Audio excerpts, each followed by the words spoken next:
All right. I want to give a special shout out because I know people putting on my hoodie. I know people will catch up to this probably a little bit later. I'm gonna give a special shout out to CNG215 for this comment. Said, brother, be careful. It's being said in certain circles that black women are doing witchcraft on brothers. Countless pictures of black men, and while I don't believe it, they do. Now, before I get this video started, I'm just going to tell a little bit more about some of the things that I have, in a sense, gone through being a young black boy and young black man. And this all deals with my grandmother, who was here at one moment in time.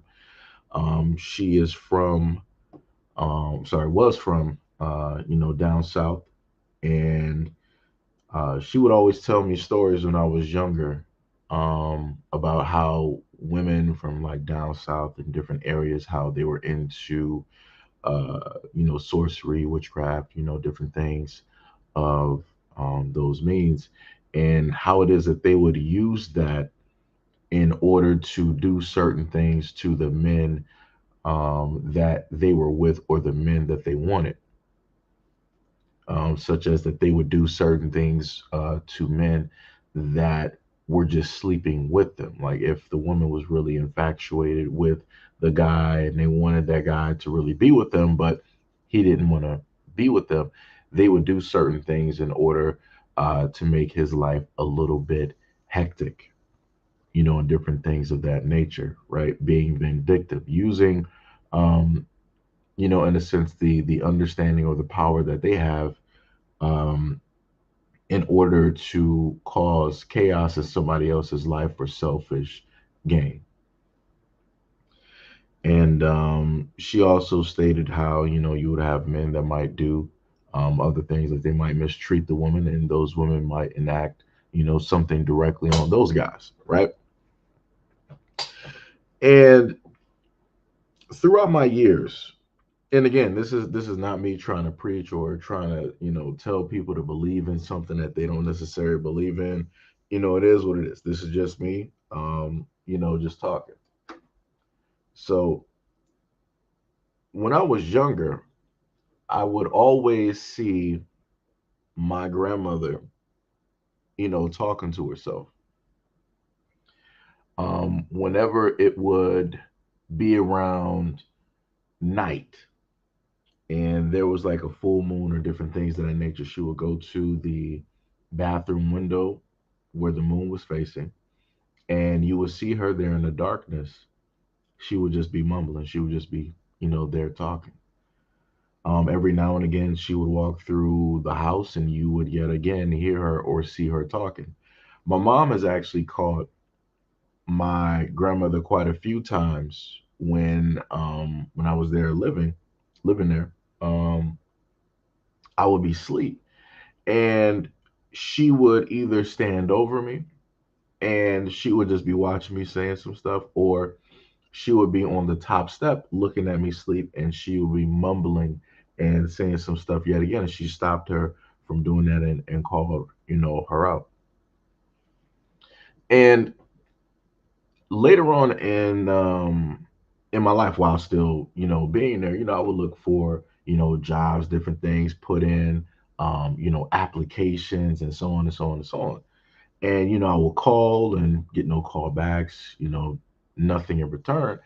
And I was just trying to figure, I'm like, yo, why is it like, even if we go to like the interviews or whatever it is, like, why is it that nothing can seem to go right? Like, why is it like I've never had any interaction with the police? I've never been locked up, don't got a record, never sold any type of drugs, not gang related or any of those things. So why would it be so difficult for me, being a young man during that time, to try and find a job or to try to, get something going? And later on, after I moved away, I was directly, out of that house, on my own, and whatnot. Magically, it seems as though I was able to find jobs, right? because the funniest thing is like it was like as soon as I literally left within that same year, barely even a few months in of moving, I ended up landing a job. And then as soon as I had that job, then the post office in Detroit called me, was like, "Hey, we ended up getting your application. Um, we wanted to let you know that you can come in to, take the test and yada yada yada." I'm like, so magically, stuff is moving, stuff is working as soon as I moved away, as soon as I was not in or around her in that energy, that dome or whatever you want to, consider it as, magically things started working. Magically, things started happening. And I was like, wow. I'm like, because I'm just thinking, like, maybe it's, you just need to move around, every now and again. But then it started clicking from all the things that my mom used to sit up there and tell me about my grandmother. And then the things that my grandmother used to sit up there and tell me that women that she knew of would sit up there and do. And I'm like, so you mean to tell me that my own grandmother was sitting up here saying and putting all of this stuff directly out there so that what I just wouldn't be able to do the things that I need to do, so that I wouldn't be successful? I'm like, it doesn't make any type of sense, because for me, I felt that we had a, pretty much a good relationship. We talked, we laughed, we had stories. Of course, there was arguments like most families, but it was pretty much good. So for me, it didn't make sense. But to make a long story short, the main point that I'm trying to get to is that you have black women out here that do practice in a variety of different sources, different energies. Again, this is not me preaching. I'm not trying to make people a believer. I'm not trying to tell people like, hey, this exists. I'm not trying to do that. I'm just talking directly from my own personal experience, what it is that I went through. What I'm trying to get through to a lot of people, and again, shout out to CNG215 for sending me that message underneath one of the videos that I had just posted. My main thing that I told him is that I can't worry about it and I can't be afraid of it, because I'm not going to be the one at the end of the day that has to pay the biggest price. Because all the things that my grandmother was into and did had a toll. Her health was severely declining. She had two different heart surgeries because they had to crack open her chest to get to the heart to put in stents, and and all this other type of stuff. She started having a variety of accidents, hip problems, knee problems, and later on, before she died, she ended up, it was either dementia or Alzheimer's. So, like I said, because I've had to see certain things in my life and I've had to come to understand certain things, I'm not the one that needs to be afraid of trying to invoke or deal with a lot of these unknown means. It has to be those women, because they're going to be the ones that's going to have to pay the biggest toll at the end of the day. And that's the one thing that they don't understand. There's not a book that somebody's going to give them, letting them know like, hey, if you enact and you wish these types of things on the black men that are in your life, or that you don't know, that if you put this energy out on somebody, it's you're going to have to pay. You're going to have to pay, because you're dealing with things that are more powerful than you. You're dealing with things that you don't even know where the source code from it is even coming from. You're just trying to tap into it because you're selfish and you're hurt. But at the end of the day, everybody has to pay somebody. So it doesn't matter for the black woman out here. It doesn't matter if it's going to be your health. It don't matter if it's going to be the relationships that you would have gotten. It doesn't matter if it's the happiness that you would have gotten in life, maybe financially, right? Or it might even be your very own kids.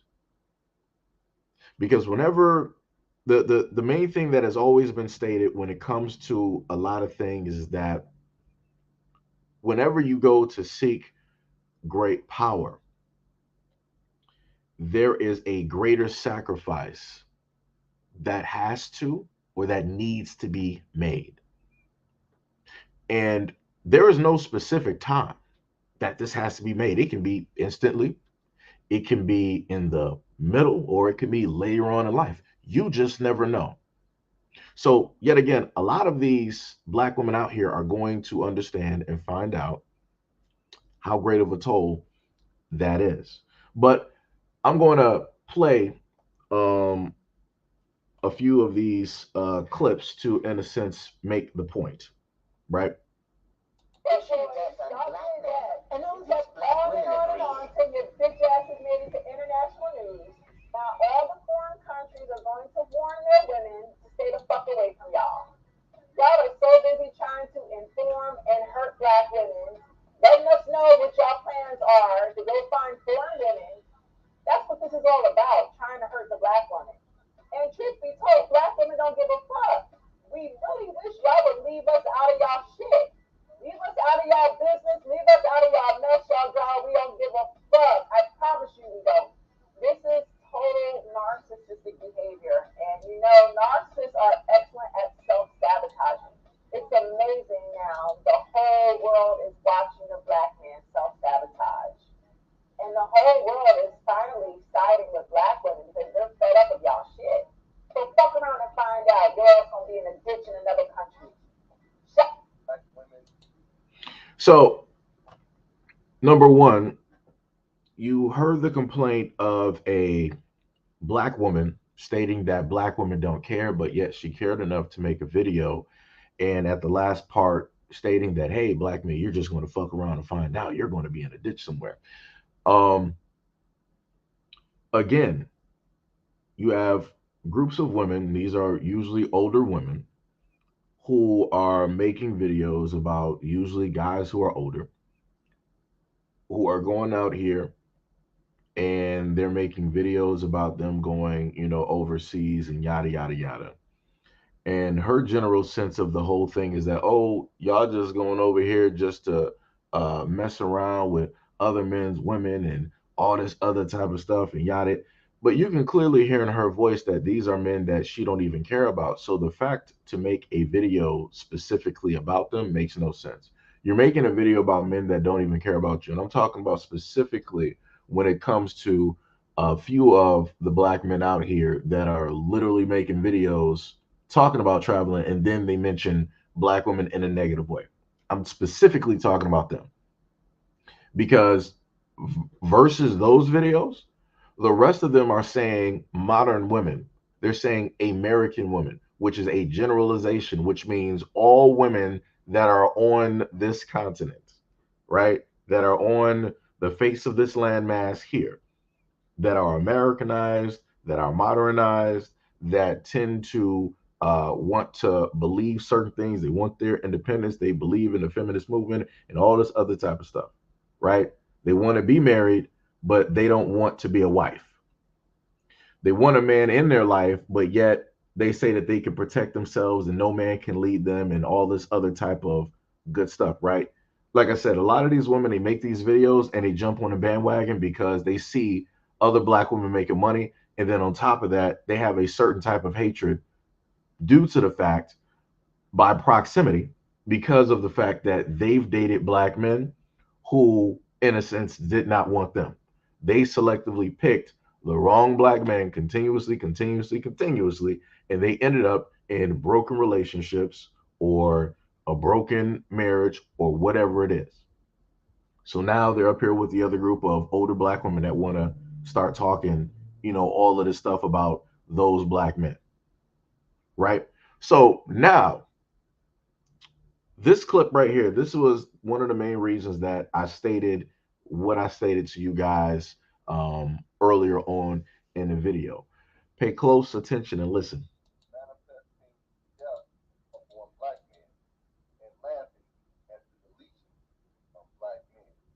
You a single dude telling everybody something. What the? Bro, every woman in this room has a form of a relationship. Black Rule is a single dude. How? The spiritual women was on KS ass. It was only a matter of time. It was only a matter of time that he was going to go down, baby. Because let me tell you this, the spiritual women, we get the fucking moving, baby. We manifest So you heard that. You heard the woman in the middle of the screen. She stated that the reason why Kevin Samuels is no longer here is because the black women who manifest, who practice witchcraft and all these other types of things, they ask of whatever God that they're praying to, whatever energy that they're pulling from, they ask of that energy. They ask of that being, of that entity to get rid of that black man. Like I said, I'm not making any of this shit up that I'm talking about. You have people directly out here, you have black women out here on their own platforms speaking on what it is that they manifest, what it is that they do, how it is that they get back at men, and they use these certain ingredients and these certain things. Put it here at this certain time, put it here in your windowsill, put it here the next time you see them, put it here in this car. You have black women out here literally telling you on how to do a lot of these things. And you literally heard a black woman talking about, hey, we spiritual black women out here, we manifested the death of Kevin Samuels. We got him out of here. Wow. Ain't that something? But notice how that example there stated that. Now, I need somebody to explain to me, where in the world did Kevin Samuels physically harm any black women? All of the black women have had the mouth open talking about Kevin Samuels, bad mouthing him, wishing death on him, all this other type of stuff. Did Kevin Samuels put hands on any of these women? Did he touch them? What negativity did he specifically do in their lives in order for them to try to invoke the power of something that they don't understand in order to get rid of him? Now, wouldn't it make more sense for black women to try to use all of this energy to actually get rid of an enemy that has been actually inflicting hurt and pain and entrapping and enslaving black women for the longest time possible? But do you hear these black women saying that? No. Do you see them doing this? No. So you mean to tell me that these black women are so great at being able to call forth this entity or this power, and they can wield it like the Death Book, like Death Note? For those of you that don't know anime, Death Note is a book where you can write somebody's name in it, and you can basically write how it is that you want them to die, and that's what's going to happen. So they, in a sense, have the Death Note, right? They got that book. They wrote Kevin Samuel's name in there, and they wrote how they wanted him to how they wanted him to go. So why is it that they don't do this to the powers that be? Huh? Why don't they do this in order to get their sons directly out of the system that is incarcerating them, that is targeting them? Wasn't it not too long ago that we had a group of cops roll up on a kid that was playing with a toy gun in a park, and they just sat up there and fired shots, taking live? Didn't that happen? What was the manifestation in that? What was the manifestation in that? When black women are targeted by the police, where are these black women to manifest any of this and to make it so? But it seems to me that the only time that black women have power and they're able to do something successfully is when it deals with the downfall and the death of a black man. Ain't that something? I've never in my life been at a point where I've been able to witness some of my own people online happy about, quote unquote, being part of the reason why somebody died. I've never seen this before in my life. And I keep trying to tell a lot of black women out here, I'm like, yo, if you wonder why it is that you have some guys basically moving away, why it is that you have some guys feeling a certain type of way. This is why. I can't really find groups of other women of other nationalities vocally being online talking about, yeah, we as a group, we sat up there and manifest the death of our man. We're manifesting the death of our men. I can't name you another ethnicity out here of women, another grouping of women. I can't find you some white women, and white women been sitting up there practicing some stuff. They got the what is it, Salem? They had the Salem witch trials. White women been practicing some stuff, but yet you don't hear white women in droves and groups talking about, yeah, we happy our men are sitting up there dying. Yeah, we manifested this. Yeah, we told y'all what. They're not doing that in groups. I can't find you Asian women. And I got videos of Asian women literally being beaten by their men. I'm not talking about by one. I'm talking about by like 6 to 7. 6 to 7 of these dudes. And I don't sit up there and hear Asian women talking about, yeah, we prayed to our God or whatever it is, and we're manifesting the death of our men. I don't hear this coming from Jewish women. I don't hear this coming from Arab women. I'm only hearing this from what I can identify with here as a black woman saying it. That's crazy to me. That is 1,000% crazy. Like I said, I don't know who at any point in time is raising a lot of y'all out here, but somebody is doing y'all an injustice, a disservice, and they are raising y'all wrong. They gave y'all the wrong information. Because I'm here to try to sit up there and tell you, before it gets to a moment in time where things start looking like how it is in Korea and how it's looking like in China, where they got a negative birth rate. If at a moment in time that the black community gets a negative birth rate, that means that there are going to be way less black men out here.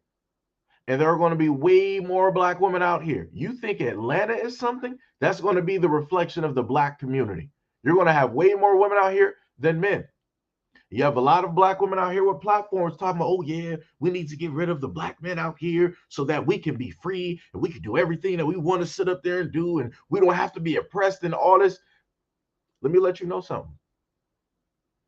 While some of you out there might have a success story, or you might see these success stories of black women finding love somewhere else, kudos, that's great. Let me clap it up for you. That is great. That is excellent. Like I said, I don't care. As long as you're not sitting up there talking about the black community, because you're no longer a part of the black community. Don't talk about black men either. Like I said, black people will let people focus on whatever it is that they want to focus on as long as they are not talking about black people, black men or women, or the children or the community.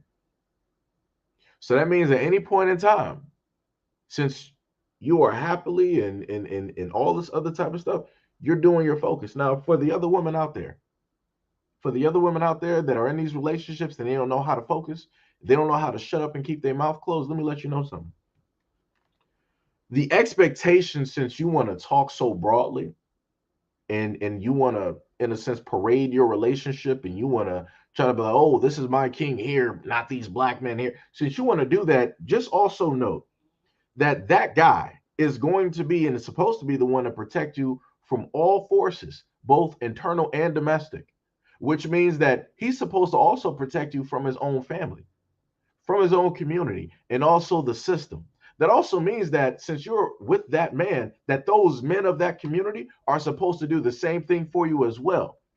And I'm going to tell you, more than likely, those men of that community are not going to do that. So, like I said, everything looks all peachy keen directly, in those areas. Because I've gone through certain profiles online where black women will say things like this, where they are harboring all of these negative energies and feelings and whatnot towards black men. And I happen to see a common theme. I see the theme of black women championing and being happy for black women with white men. And then what I also see is these same black women that are happy for black women being with white men and getting married and all that other type of stuff, I see consistent posts and videos about shitting on black men. Like, hey, black men, you didn't do this back in the 70s. Hey, black men, you didn't do this back in the 60s. Hey, black men, how many of you are? I see consistent videos. Nothing positive. The only thing positive comes in by way of black women finding love with white men.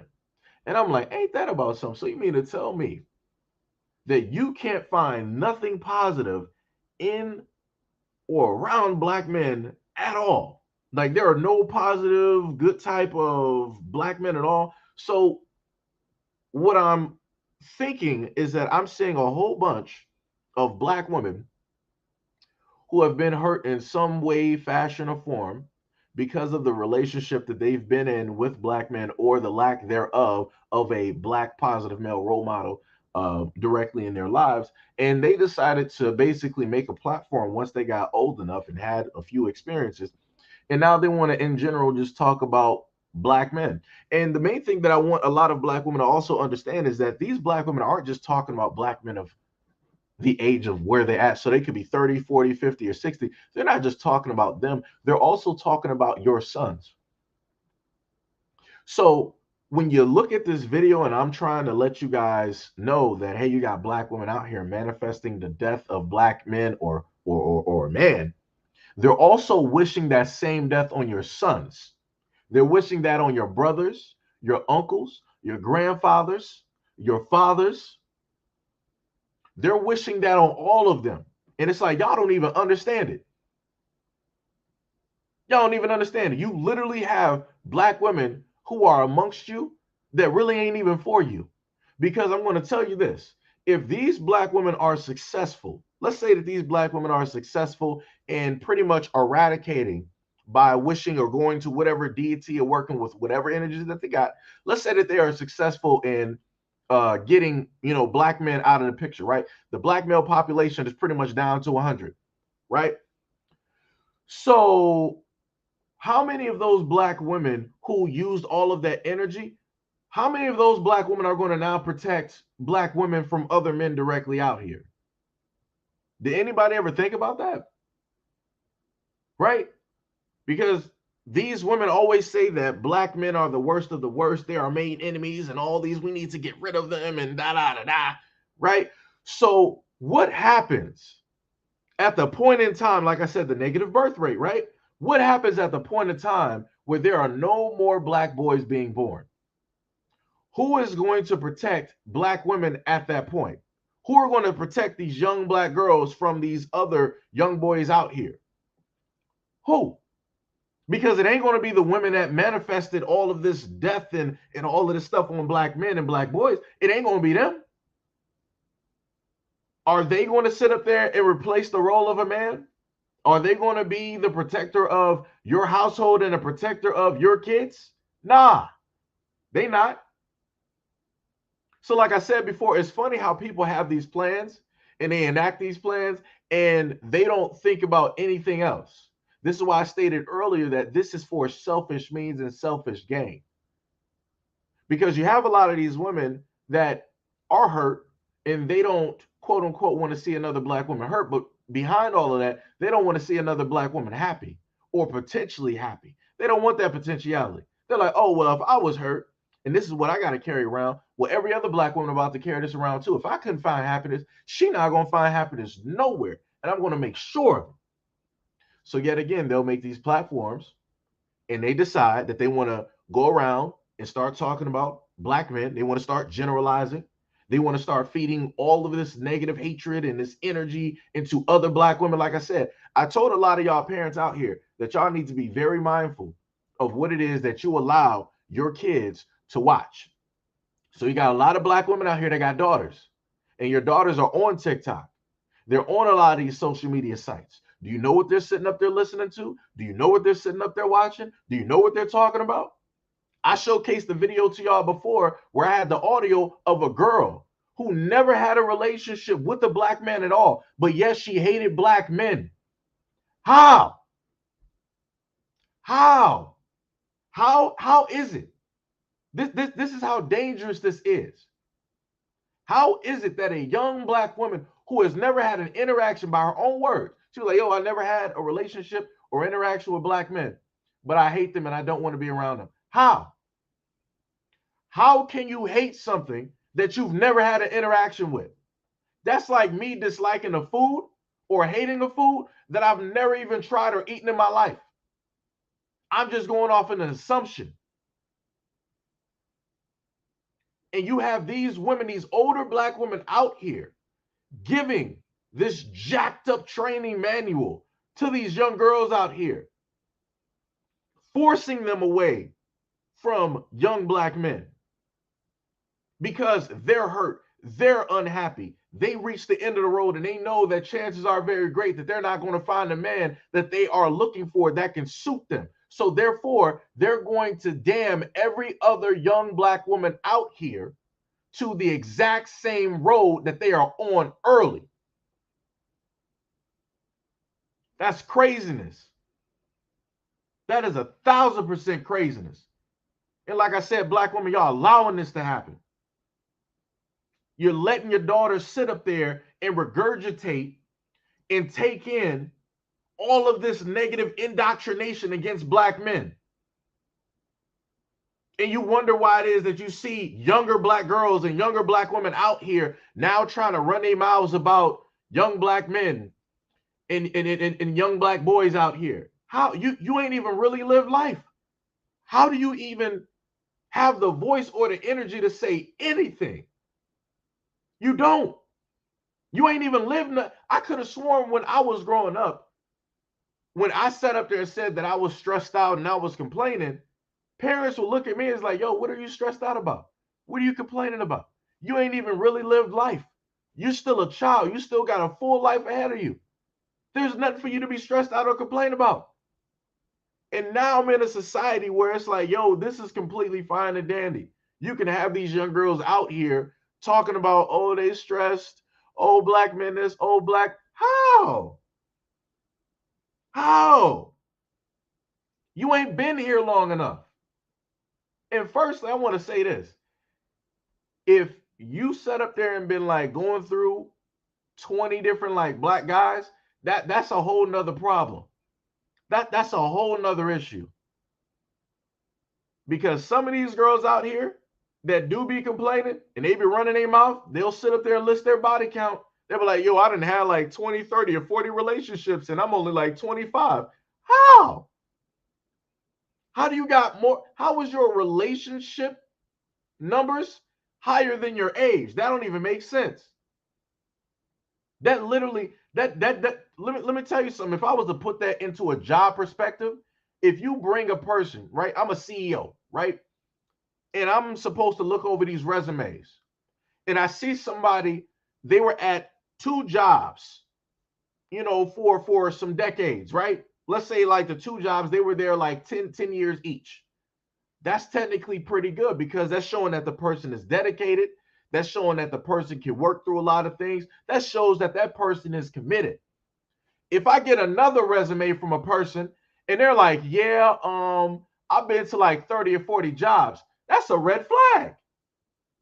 You're not getting hired because you're not committed to anything. You ain't even stay in anything long enough to even actually figure out anything. You just showed that you ran from job to job to job to job. Why? Because stuff started getting stressful. People were asking, quote unquote, too much from you. You didn't want to potentially do the work, all this other type of stuff. That's how I look at this.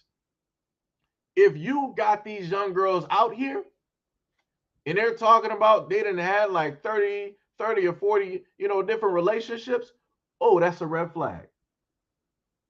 That's a runner, that's a track star. Because that's what that is.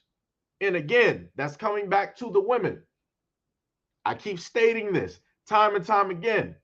I need the black women out here to start committing to some type of job. It's all right, fine. Y'all hate black men, no problem. That's cool, whatever it is. What about these young black girls, though? What about the commitment to them? Because you're a black woman at the end of the day. You know what it is to be in this system.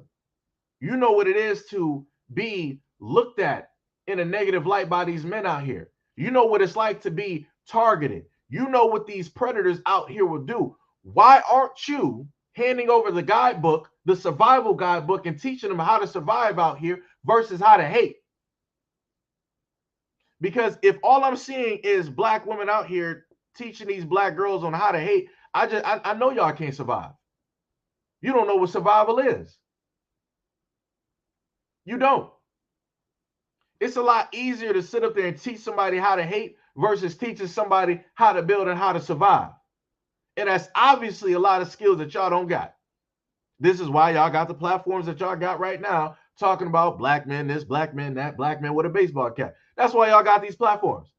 And this is why you got a multitude of black women subscribed, paying money directly to these women, donating to these women, spreading all of this hate when it comes towards black men. But yet, again, let me travel back a little bit. Where is all of this energy for the other men, the external forces out here that are causing black women harm? Where is all of this energy at when it comes to the cops who have done negative things to black women? And I've showcased those stories.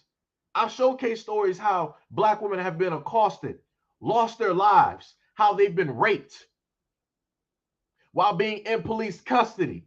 But yet again, where are all of these black women to manifest all of this energy towards those men who ain't black that have done this towards black women? Where is that at? I need somebody to answer that question. Where? Like I said, it gets to a point where you get tired of a lot of shit. You get tired of hearing a lot of stuff. It does a lot of wearing, it does a lot of tearing, because the main thing that you try to do as a black man is like, yo, I love black women are this, black women are that. And it's like, even if now let me just draw back a little bit. I completely know and understand that we have algorithms out here when it deals with social media that will give us certain types of information. They will curate certain types of threads for you because this is the type of stuff that you look for, right? I.e., the guy who did the Dilbert comic, right? He said he got tired of being online every single day and seeing, black people do stuff to white people. Well, that's because the algorithm figured out this is what turns you on. This is how you get your rocks off, right? So they curated all of this directly for you and handed it to you on social media because this is what you are into, obviously, right? Now, with that being said, on none of my social media platforms that I happen to go into every day is it curated to see continuous stuff dealing with black women. All of my stuff is technically generalized. I get stuff dealing with politics, stuff dealing with science, stuff dealing with video games, stuff dealing with world news, stuff maybe dealing with the black community, stuff dealing with police. I literally have the most generalized social media threads on pretty much all of my platforms. So when I'm telling you, I'm going on to social media and these are some of the things that I just so happen to see. These are some of the things that I just so happen to see. I'm not looking for it at all. I'm not typing it in. Okay, let me see. Said you're going to type in black women hate black men. No. These are the things that just so happen to show up amongst the hundreds of other things that just so happen to show up from all over the world. And what I'm trying to get y'all to understand is this is a severe problem. I've been trying to tell black women that this is a problem for the longest time. Black women ain't listening. Black women ain't trying to sit up there and hear it. You have other black women who have showcased their some of their videos on this platform before, where they have spoken up for black men. They have created platforms for black men to come there, to be comfortable, to speak, right? To have a room to basically relax and have a woman actually listen to them vent. And those black women can't tell black women nothing. Or magically, if I happen to showcase those videos, the black women that like talking the most on my channel, magically they don't show up. So it's like, it doesn't make sense. So God can't tell you what to do. Jesus can't tell you what to do. Another black woman can't tell you what to do. Your boyfriend, your fiance, or your husband can't tell you what to do. So who can out here can tell black women what to do? I need somebody to give me some answers. Somebody give me some answers. Because it's not making sense. Y'all out here telling your daughters, be independent, be single mothers. It ain't nothing wrong with being a single mother, right? You up here telling her, oh, have multiple boyfriends, have multiple sexual relationships with guys. It ain't nothing wrong with having multiple sexual. It's dealing with women empowerment.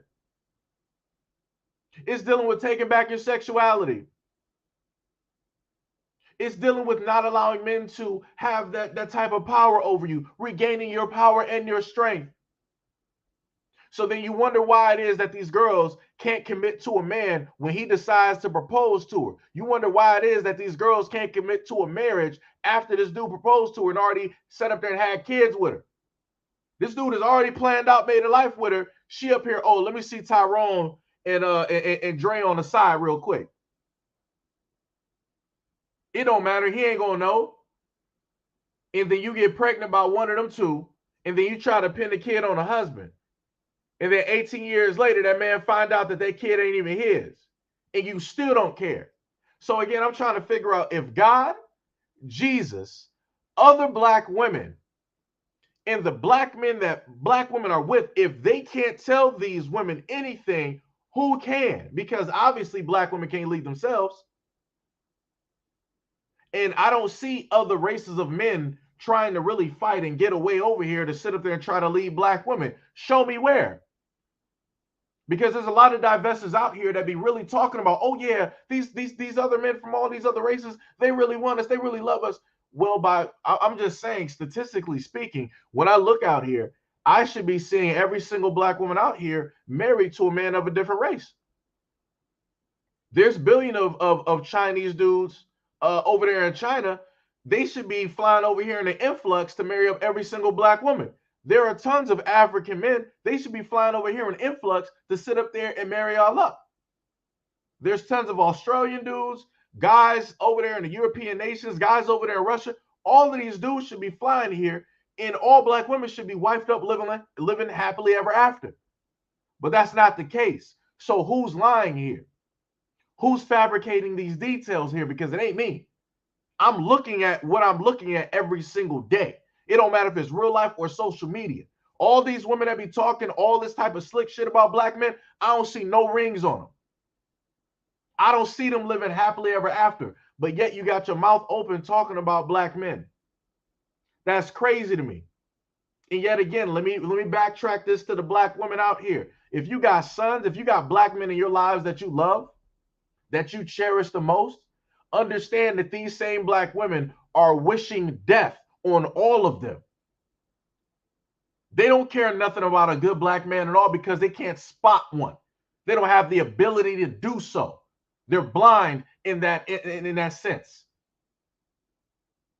Like I said, for a lot of y'all black women out here that really subscribe to a lot of these women, I don't know what to tell y'all.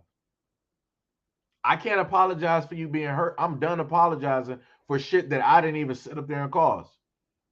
I'm tired of taking responsibility for things that I never even brought directly into your life.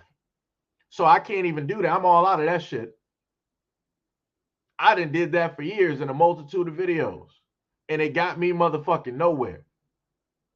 So it comes to a point in time, since can't no man lead y'all, when are y'all going to start leading yourselves? For a lot of these women out here that hate black men, that loathe black men, that wish death on black men, when are you going to start leading black women?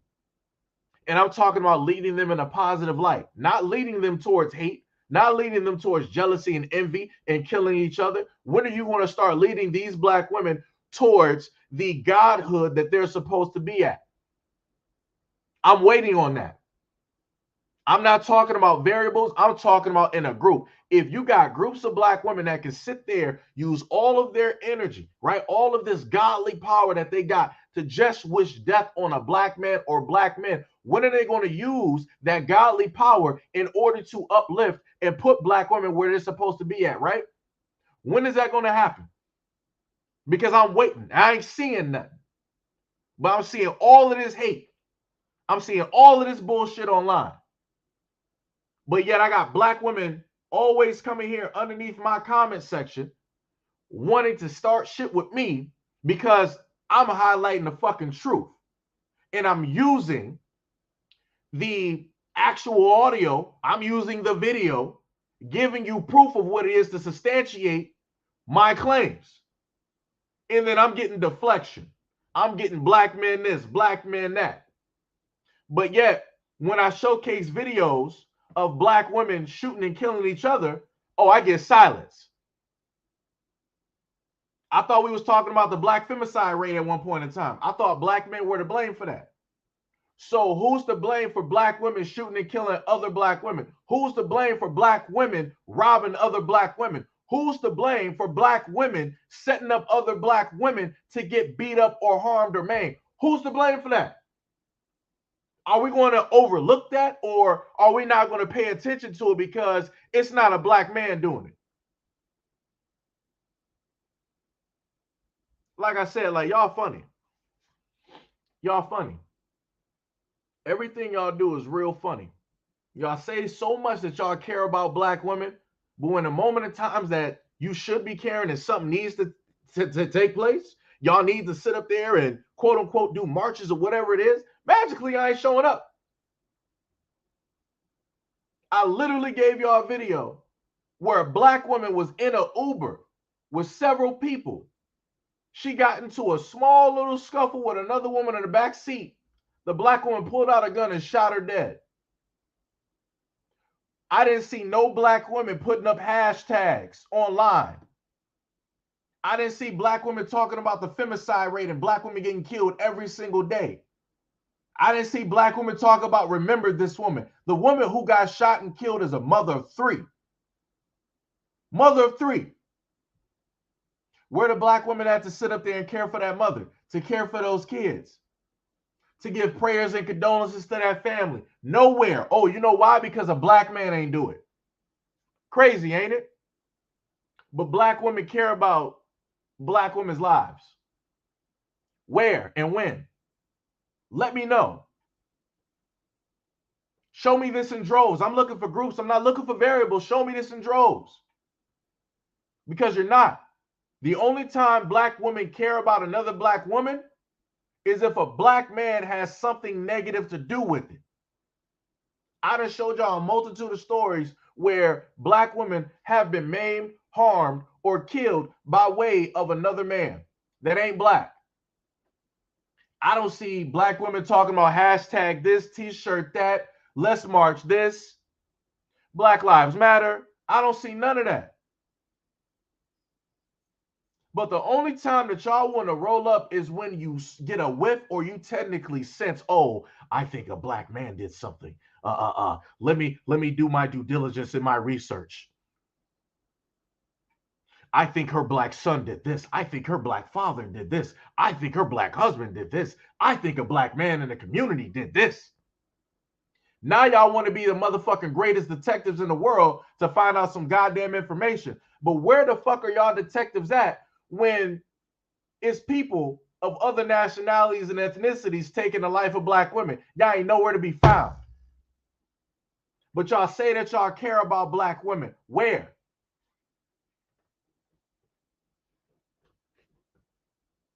Y'all always sitting up there crying and doing this foolishness online, talking about you the victims.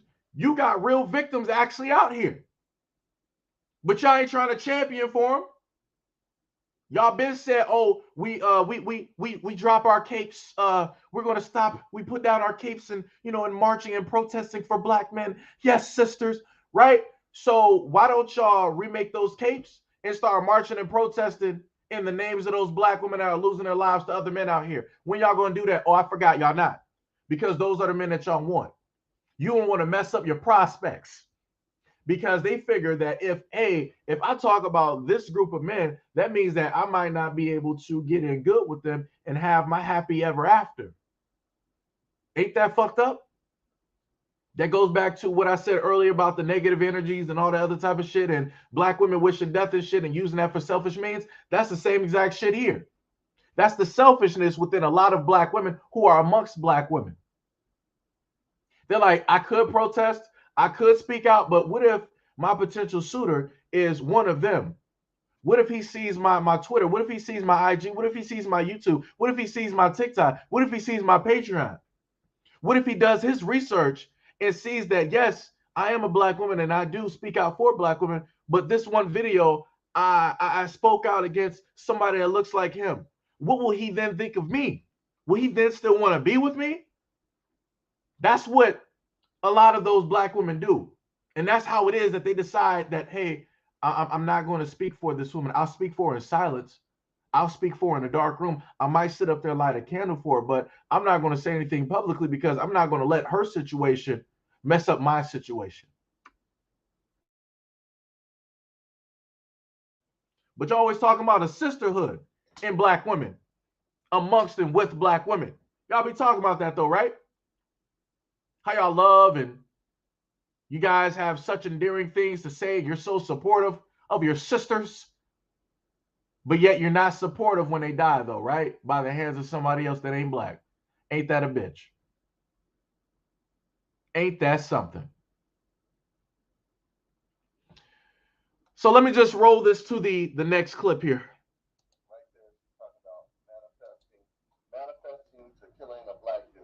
Any guy that they don't like what these guys say, instant death, instant destruction for these guys because no guy could ever have any other opinion. So we're gonna pray to get you killed. Yes. Every 18 minutes, a black guy is an hour goes up. That's what's up. I think we can get it down to 15. Blue lives matter. Yeah. So if some people have been here long enough, this is not a topic. This is not my first time talking about this topic at all. Not my first time. So the clip that you just heard was something that I brought up some time ago, probably even like a year ago, where you have black women who are on YouTube that have a platform. I don't know what their platform is. I probably wouldn't even say it here because I'm not trying to sit up there and give them any more light than what they already got. But long story short, they decided to have a live stream where several things, well, quite a few things were mentioned. At one point in time, like you just heard in the clip, it was talking about black men being killed. Before that took place, there was a clip where one of the women were sitting up there talking about, oh, how come I'm shocked that no black women is talking about how attractive it is to see these white officers manhandling these black men and young black boys out here. So what they're telling you is that these older black women that are on these platforms, they are attracted to and they are turned on by the fact, and I'm going to point this towards the black women first. If you are a black woman, you got a son, you got a father, you got a grandfather, you got a stepdad, you got a best friend, you got an uncle, whatever the fuck you got, that is a positive black male role model that you love and hold dearly in your life. They are telling you that they get turned on seeing the black men in your life be harmed and maimed and killed on video. Do you understand how depraved, how disgusting, how destructive that is? That you have women out here stating that, hey, I get turned on by the men in my community getting killed by the cops on video. I get turned on by seeing the last little bit of life in their body get extinguished on film. Do you understand how demonic that is? I don't think y'all really understand it.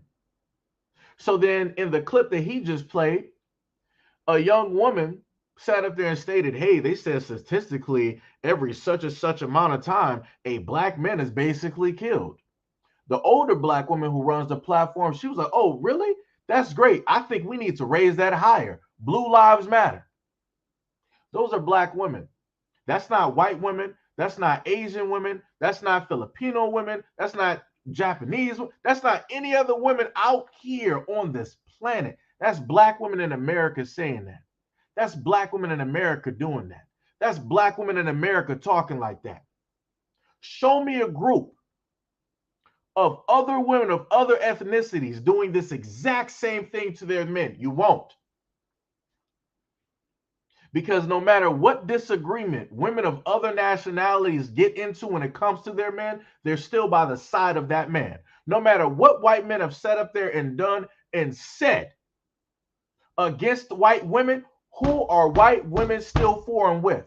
They're still with their white man. They're still getting married. They're still living with them. Wasn't it just too long ago that we had Sierra who sat up there and told women that they don't need a man and she's married? Wasn't that Sierra?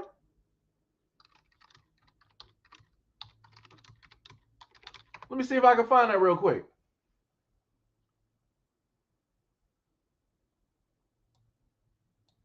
Oh yeah. Let me hold on. Let me screen cap this. This is what I'm talking about. And I only seem to find this when it deals with black women doing this. This don't make no type of sense. I need black women out here to make this make sense for me. How is it possible that a black woman who is married to a black man, let me just put up this image so people don't think I'm talking crazy out here, because this is something that was written, right? What does that say? Social media trashes married Sierra for telling women you don't need a man in a new song. Black women, let me know what's happening. Let me know what's happening. How is this possible? How is it possible that this is who the amount of confusion that is here at this moment in time is at an all-time high. This don't even make sense. I need a black woman to make this make sense for me. I need a black woman to make this make sense for me. How does a black woman that is married make a song telling other black women you don't need a man? Excuse me. Excuse me. And this is not my first time even covering this, because I sat up there and made a video on a lot of the successful artists that are black women. Who is it? Beyonce, all the single ladies, all the single. Beyonce was never single because she was with Jay-Z for a very long time. She was never single. She was never single. Sierra making all these videos, she was never single. Meg Thee Stallion making videos, she wasn't single. Cardi B making videos, she ain't single, she married. And all of these other yo, black women, I don't know what y'all doing out here. I don't know. I don't think y'all understand that y'all can't lead yourselves, because this is what that looks like. The moment in time that black women start leading themselves, this is what that looks like. You got a married black woman. I'm going to repeat this again like a broken record because I'm trying to comprehend it. I'm so confused that I'm repeating myself. You have a black woman out here, successful, right? This is what all black women say. Sierra is successful. She's powerful. She's independent. She made it on her own. She's a single mother. All this other type of stuff, right? She's married to Russell Wilson. Again, going back to the Michael B. Jordan thing, remember, Russell Wilson, he's a stepdad, right? He's the corny dude, right? He's the lame guy, right? She's married to Russell. And she's making a song, being married to Russell, having kids, being in a successful relationship, not divorced, talking about you don't need a man. These are your leaders? This is how black women lead other black women? This is what we're doing? Wow. So a married black woman is telling other black women, stay single. You don't need a man. You can do it all by yourself. Wow. Ain't that something? Ain't that something? Ain't that something? That's crazy. That is 1,000% crazy. That is crazy. Now, let me address this for a brief second. Uh, Tippy said, "What is up, Tippy? What is going on?" Tippy said, "Everything is sad, just like the black men applauding the white football player for beating the black woman." Um, I'm not sure what black men that you are alluding to. Could there be black men out there doing that? Yes, there could very possibly be black men out there doing that. I'm just going to talk from my instance. At any point in time that I've done any of these stories, I'm sitting up there. I don't know how I'm slurring it, but at any point in time that I've done any of these stories, and I've covered those stories, I stated that I don't feel sorry for any of those women because far too many times I've heard black women basically state, "Hey, you can do better elsewhere." Um, Men of other races care and love you. They'll always take care of you. They'll treat you like a queen, all that other type of good stuff. And then I just so happen to I run through and I see these videos, and I don't happen to see black women saying anything. And I especially don't happen to, see the divestors saying anything either.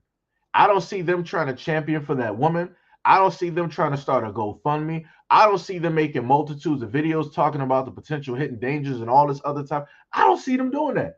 I don't see them hashtagging, creating t-shirts, trying to get marches. I don't see them trying to get laws made. I don't see none of that. So, like I said, I can acknowledge that more than likely it is very possible that you got those few black men out there that are sitting up there clapping it up for this, which I don't agree with at all. But whatever people want to do with their energy is whatever people want to sit up there and do with their energy. That is what it is. My main point has always been to showcase the fact that regardless of whatever relationship it is that you've been with or been through with the black man, there are good black men here. The fact of the matter is that a lot of black women don't want to go searching and looking for those black men. Actually, you know what? Let me scratch that. The biggest fact of the matter is that black women don't want to change in order to be with that good black man. That's the reason why a lot of black women cannot find a good and a great black man because it will require them to actually change who it is that they are in the way that they think in order to be acceptable to get that type of relationship or to get that type of man directly in their life. And a lot of black women, and I'm heavily generalizing when I say this, a lot of black women are not prepared to do that type of work or internal energy search or changing in order to benefit the relationship or the man that they want directly in their life. Because if you are jacked up as a black woman at this moment in time and your energy is completely jacked up, all of your relationships are still jacked up, your life in general is jacked up, a good black man can't fix that. He can't fix you. You have to do the work to fix yourself. That good black man can uplift you. He can polish some stuff. He might be able to fill in some cracks. But all of that internal work, that's for a black woman to sit up there and do. So if you're a black woman that's hurt by your father not being in your life, your grandfather not being in your life, your uncles not being in your life, not having brothers, not having a positive black role model, that's internal work that you need to sit up there and do either with yourself, other black women within the family who have an opposite story of you, or a therapist. A good black man, that is not for a good black man to try to fix. That is not his job. Your internal working as a black woman, that is not a black man's job. So, like I said, I don't know again what to tell black women directly out here on how it is that y'all are allowing a lot of these things to take place. These are the people that you decide to look up to. Y'all can't lead yourselves, and this is proving that fact. If at any moment in time a guy wanted to prove the fact that black women are not capable of leading themselves, look at this. This says it all right there. This says it all right there. I've never seen such foolishness in my life. Sierra is a married woman. She should be focused on married things, but yet married women are not the ones that are listening to her music. because most married women are smart and they understand stupid, meaning that married women are not going to fall for whatever stuff that Sierra has to sit up there and say. They didn't made it to the Champions Road. They got, their white picket fence, their nice house, their nice car, their beautiful family. They're up here taking trips. They have no reason or intention in actually listening to Sierra's message. Now, single women, women who don't know a lot about themselves, women who don't know anything about a good man or things of that nature, women who don't know anything about a good relationship, oh yeah, they're going to sit up there and listen to this. They're going to take it as the Bible. They're going to take it as gospel. Again, how many black women out here follow Meg the Stallion? How many black women follow Sierra? How many black women follow the City Girls? How many black women follow Cardi B?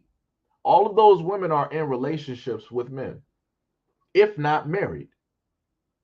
But yet you're out here listening to these women tell you that you don't need a man. How does that work? Like I said, I just need somebody to make me understand it. Like I said, I'm a man, right? So I might be stupid. This might be a complex topic. I might not get it, right? Because I'm a man at the end of the day. So I need women to make me understand, how is it possible for a married woman to tell other women out there that you don't need a man? I'm a little bit, I'm confused. I'm confused. Like I said, I need somebody, I need a woman to break it down to me, make me understand how this logic is good. How is it great? Because all I'm hearing is that Sierra's telling you that, hey, if the father's in the life, you don't need the father. If you're potentially going to think about a relationship, you don't need that relationship. If you're in a committed relationship, you don't need that man in a relationship because you can protect yourself. You can look after yourself. You can manage yourself. You can do all the things that a man can do. You can do that on top of the things that a woman can do. Now, I'm just trying to, somebody make me understand something, right? Women, their bodies work on chemicals, correct? So when you add certain things, outside forces like stress, that does something to the way that a woman's body is chemically engineered, correct? So you got a lot of women suffering from a lot of different things. Like the main thing that I found out and understood is that when women happen to eat a certain type of way or they're going through certain types of stressors in life, their period changes because you have something that is not naturally there interacting with the inner workings of the body. And this is why it is very important for people to actually get their mental health in order, because if your mental health is in order, then that means the rest of your body is going to work the way it's supposed to work. But a lot of women, I'm sorry, let me be more specific. A lot of black women out here are dealing with a lot of stressors. It doesn't matter if it's life, it doesn't matter if it's emotional, but it's having a negative effect with the inner workings of the body and how it is that it was naturally made. So this is why you have a lot of women going through a lot of things. They have certain growths that are also taking place as well. In certain instances, women are technically aging faster than what they should be aging. And then all of those things that those older women are going through, they're passing that down to their daughters. So now you got your daughters dealing with all of these hidden stressors and all you're passing down this generational curse to your daughters. And now you're wondering why your daughter is starting her period at a very early age, earlier than normal. It's because of one or two reasons, or three. It's because of what she is putting directly into her body that is not naturally there, adding in other chemicals, messing up the chemical imbalance. Or B, it has to do with the fact that the stressors that you deal with in life, you're bringing that home, you're showing that to your daughter, and you're handing that over to your daughter at a very early age before she even has a full mental understanding of what these things are. And that is yet again having a negative effect on her body, causing certain things to take place. Or you got option C. It's both of them in combination. This is why you have men. This is why you have women. Men will normally handle the stressors of the outside world because we are built to do it. We don't have to worry about chemicals here and there and all this other type of stuff. Our bodies are built for stress. We're built for hard work. We're built to be beaten down, torn apart, bruised, and we can still sit up there and work the next day. That is not the way that women were created. That is not how women were created. And it shows. This is why women's bodies right now, the ones, oh, I'm single, I'm independent, I can do this, I can. That's why your bodies are breaking down because you're handling more stuff than what you should. Just because you think that you can doesn't mean that you should. But you can't tell a lot of black women that. You can't tell a lot of black women that, hey, everybody has a job, everybody has a spot. Men are going to handle the stresses of the outside life and you handle everything else. Why on this planet would you think that a God would hand women the ability to create life and then give women extra work? It's like, okay, yeah, creating life is a pretty difficult thing. It's, it can do a lot of things, to the body. You could potentially also lose your life. But on top of that, let me also hand you the stressors of men as well. Let me throw that directly on top. That don't make sense. That don't make sense. But like I said, we live in a society right now where nothing makes sense. And things like what it is that Sierra is doing, they're able to do it. They're able to do it. Sierra is not the first one. She's just, in a sense, the one that is taking the hit. She's the one that's taking the backlash. Because women weren't saying this when Beyonce did it. Women weren't saying this when Cardi B did it. Women weren't saying this when Meg Thee Stallion did it. And there's a slew of other women as well. Like I said before, I don't know what to sit up there and tell y'all. I don't. Like it's crazy to sit up there and say like, hey, y'all on your own, but it's like that just seemed like how it is because, like I said before, God can't tell black women what to do. Jesus can't tell black women what to do. The man that is with a black woman, either being a child's father, being a fiance, a boyfriend, or a husband, can't tell a black woman what to do, and black women can't tell black women what to do. Who is going to lead and tell black women what to do and to point them in the right direction? Who? I'm still waiting on that. I am still waiting on that. So let me take this down real quick and let me let the brother finish talking. It's short and concise for what you heard right there with the deletion of black men, and these ladies are laughing at it on the internet like it's something among themselves. But like I said before, once you get women around other women with no men around, you'll see their true colors come out for what they actually think about you. Misandry at this finest. Let me tell you guys something. Misogyny has nothing on misandry. Misogyny, you might want to get some ass. Misandry, they want you dead. What? So let me give you some backstory on this clip here. This was taken from a talk show, Black Man's Talk Show, right? So the young man that you see here is 13, think like 12 or 13 years old. He gets into a whole bunch of trouble and all of these things, right? With the normal story that you hear with young men, right? And then the mother, the woman to the side is the mother. The mother has done a stint in prison. She was married, and before she did not have the rights of the child because she went to prison over drugs. She stated that the father had kept the son away from her for a certain amount of time because they got divorced. So this young man that you see here, he would go back and forth because I guess they would share custody, whatever it is, and they would go back and forth between the house. Her own words that she stated, she was like, yeah, my son, he gets in trouble at my house and then he goes over to his father's house and then, back and forth. She never stated that the son gets into trouble at the father's house, that he's acting this way at the father's house, that he's doing this, that, and the third at the father's house. She only states that she has this problem at her house. And I want to make people understand again, this is a woman that has done stints in prison. She has done time because of drugs. She stated the last time that she was on drugs was probably a year ago.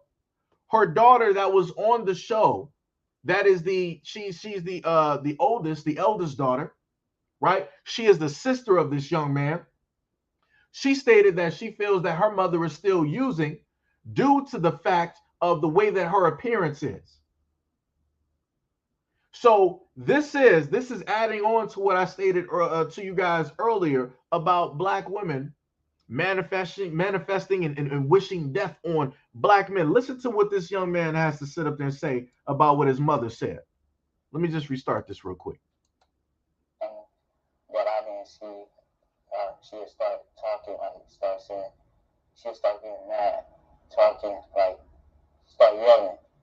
Yeah. You said, you told my producers that your mom said something that really upset you. What was it? She said she hated me and she wished I was dead. When did she say that?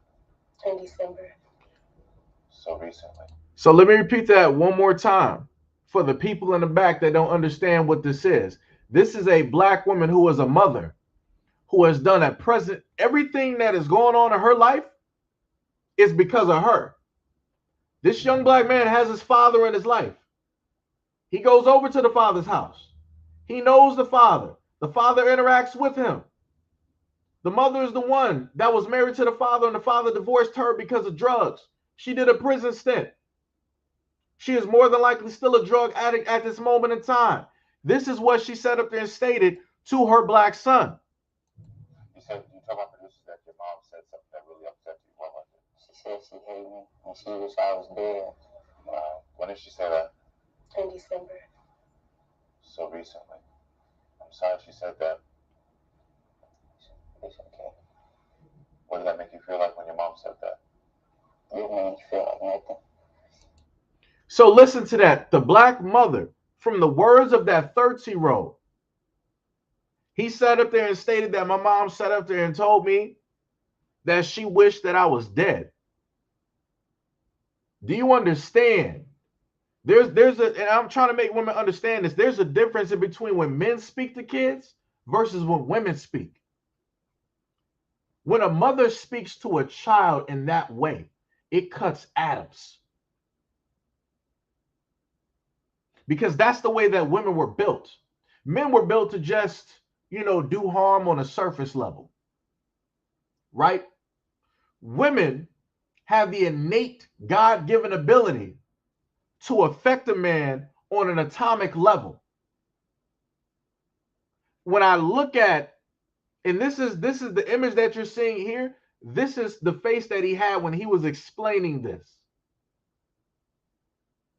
That is a face of confusion. That is a face of hurt. Other types of pain, due by way to the fact of the mother and the fact that she told her own son, I wish you were dead. And what did he sit up there and say after that?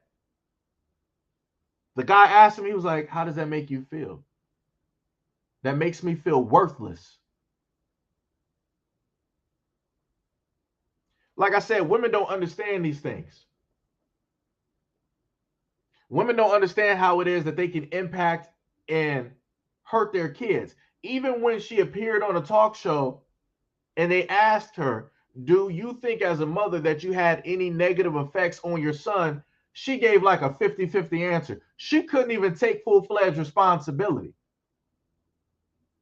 Because remember, she said earlier in her interview with the guy when the oldest sister was there, she was like, well, I had drug issues, I was married, I got divorced, and I did a prison stint. Also, that's not added in here that I didn't put up here. The son listed that the mom would have guys at the house. And I told y'all about this shit before. I said, black women, if you are single and you have children, stop sitting up here dating and allowing these random men to come directly into your house, having free access to your children, because you don't know what it is that they're going to do. This young man stated that his friends that came over and they're 13. They're playing hide and seek in the house. The boyfriend or the guy that the woman is seeing got mad, confronted this 13-year-old, and put his hands around his kid's neck. And he said that he was going to call the police on this 13-year-old boy in his own home playing hide and seek. So the young man was like, well, when the police came, they said it was just discipline. You got too many black women out here that are single that got kids, and they're allowing just random dudes that they're seeing to discipline and put hands directly on their kids, and they're not saying they're doing nothing about it. And you wonder why it is that your sons got so many issues and so many problems, and why they see you in a certain type of light. That's because you, as a mother, black women, are allowing these things to take place in your home. You're supposed to be, you're the king of the castle. You're the protector now. You're the one doing everything, right? You're Superman. How is it that you're allowing, as Superman, how is it that you're allowing a man to put hands on your kids that didn't even produce this child? How is it that you're allowing a man that you're seeing don't even know from a can of paint to call the police on your child, knowing the fact of how that could turn out? And this is happening within your own home.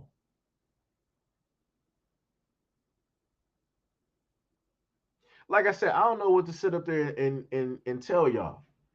I told y'all time and time again, the moment in time that I have anything to validate any of the shit that I've been saying, I'm going to show that in full force. You've been able to continuously hear clips of black women in one way, fashion, or form wishing death. It don't matter if it's guys who are passport bros. It don't matter if it's random guys. It don't matter if it's Kevin Samuels. It don't even matter if it is a black woman's own son. The fact is, you have black women out here wishing death on all. And people got a problem with me. People got a problem with my videos. Wow. Wow. That's crazy. That's 1,000% crazy. That is 1,000% crazy.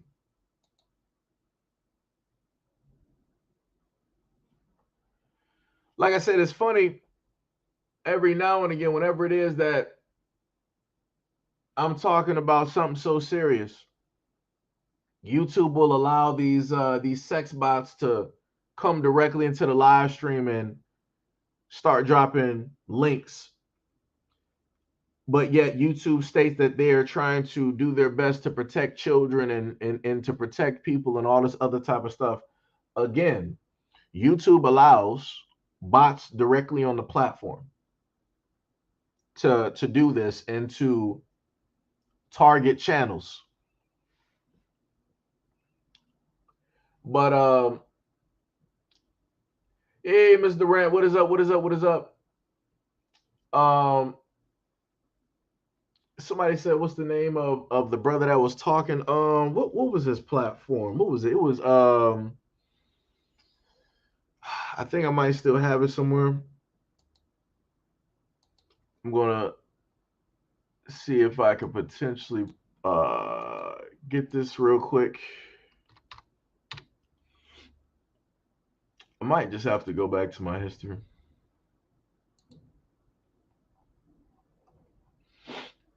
Let me see.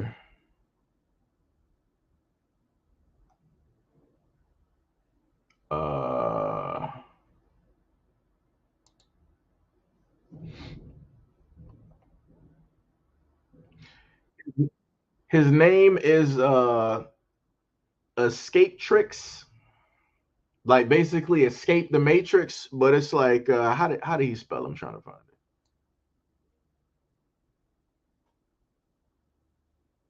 Yeah, it's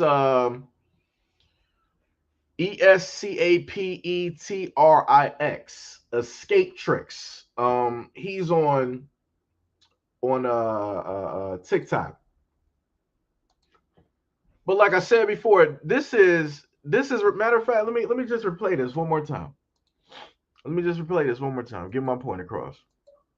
And what I didn't see, she'll start talking, like, start saying, she'll start getting mad, talking, like, start yelling. Yeah. You told my producers that your mom said something that really upset you. What was it? She said she hated me and she wished I was dead. Wow. When did she say that? In December. So recently. I'm sorry she said that. It's okay. What did that make you feel like when your mom said that? It didn't make me feel like nothing. Made you feel like nothing. For a young black man, I'm sorry, a young black boy to sit up there and say in front of a group of people that he feels like nothing. You have to understand the level mentally where he's at. He doesn't see himself as anything. So if you got a young black boy who is 13, he doesn't see himself as anything. That means that he is not going to cherish or care about his life. That means that he's going to be as reckless as he wants to be because don't nobody care. If my mom don't care, my mom who looks like me, my mom who gave life, my mom who birthed me, if she don't care about me, then don't nobody else care. So I ain't gonna care. So again, you wonder why it is that you got a lot of young black boys out here acting the way that they do. It's a culmination of a lot of things. And I keep trying to tell black women, it's like, yo, stop allowing your boyfriends or whatever it is, the guys that you're just randomly seeing from day to day, stop allowing them in the house. Stop allowing them to have access to your kids. Stop, like, just stop it. Stop being selfish.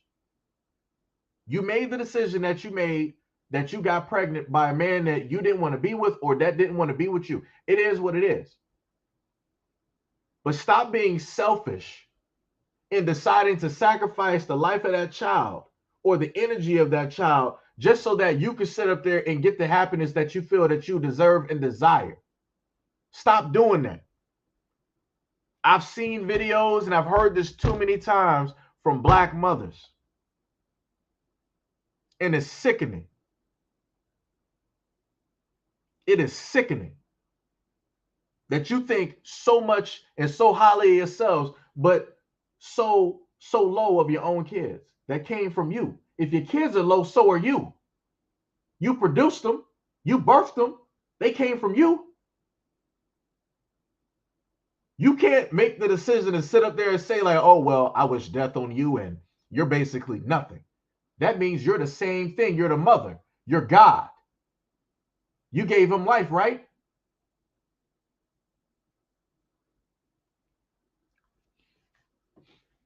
Like I said, I don't know what is going to take place in the black community. Because I keep saying time and time again that there are things, of course, that black men focus on and fix. And I especially state there are a lot of things that black women need to focus in and fix. But I don't know when black women are going to start doing it. Because I ain't seeing it. I ain't seeing a lot of that work. I'm not. Because you can go on countless YouTube videos, social media videos, Twitters, whatever it is, and you'll see things just like this from black mothers.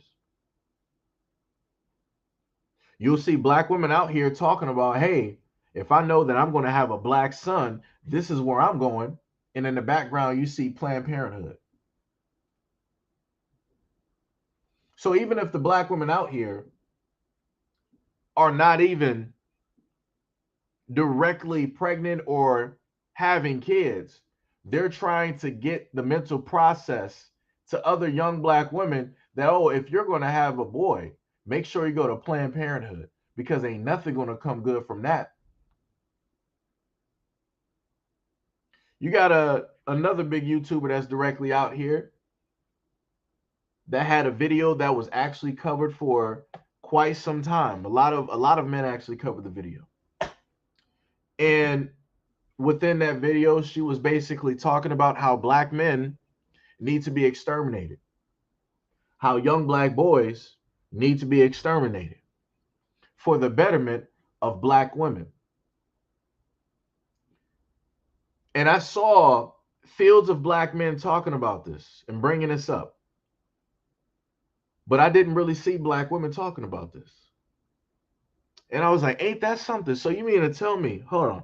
So you mean to tell me that I got black women that tell me that, yo, as a black man, you need to focus on what it is that you guys are doing to us, how it is that you guys are harming and taking our lives.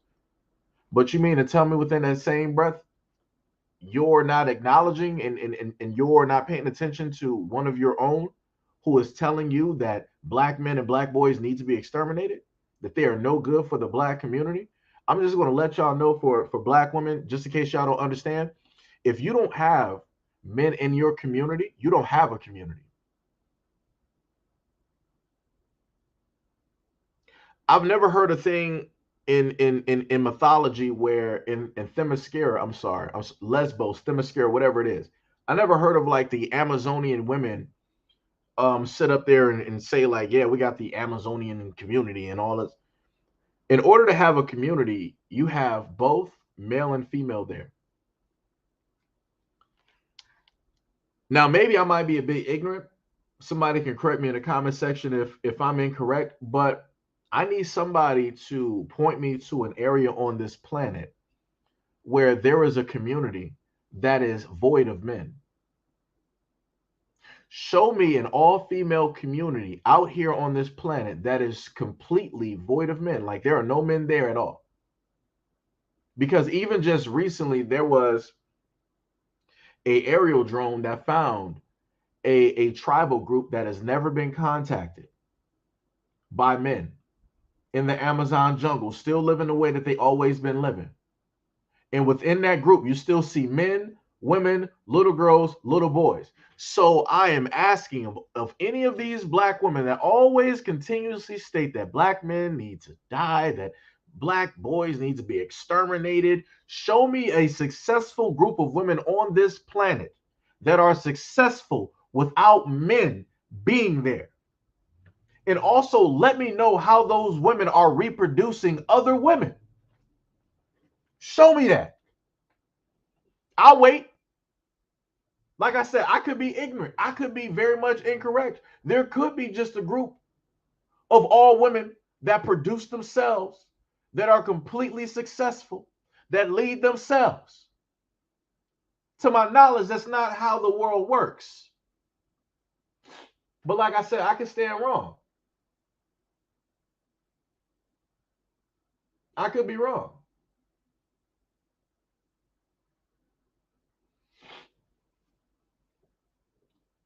Somebody said, much love. Oh, my, because I haven't been, I've been staring at the screen. I got two screens up. Much love and appreciation. Anybody that has like donated, let me hold on. Let me just highlight that. Let me roll back up here. Let me just make sure.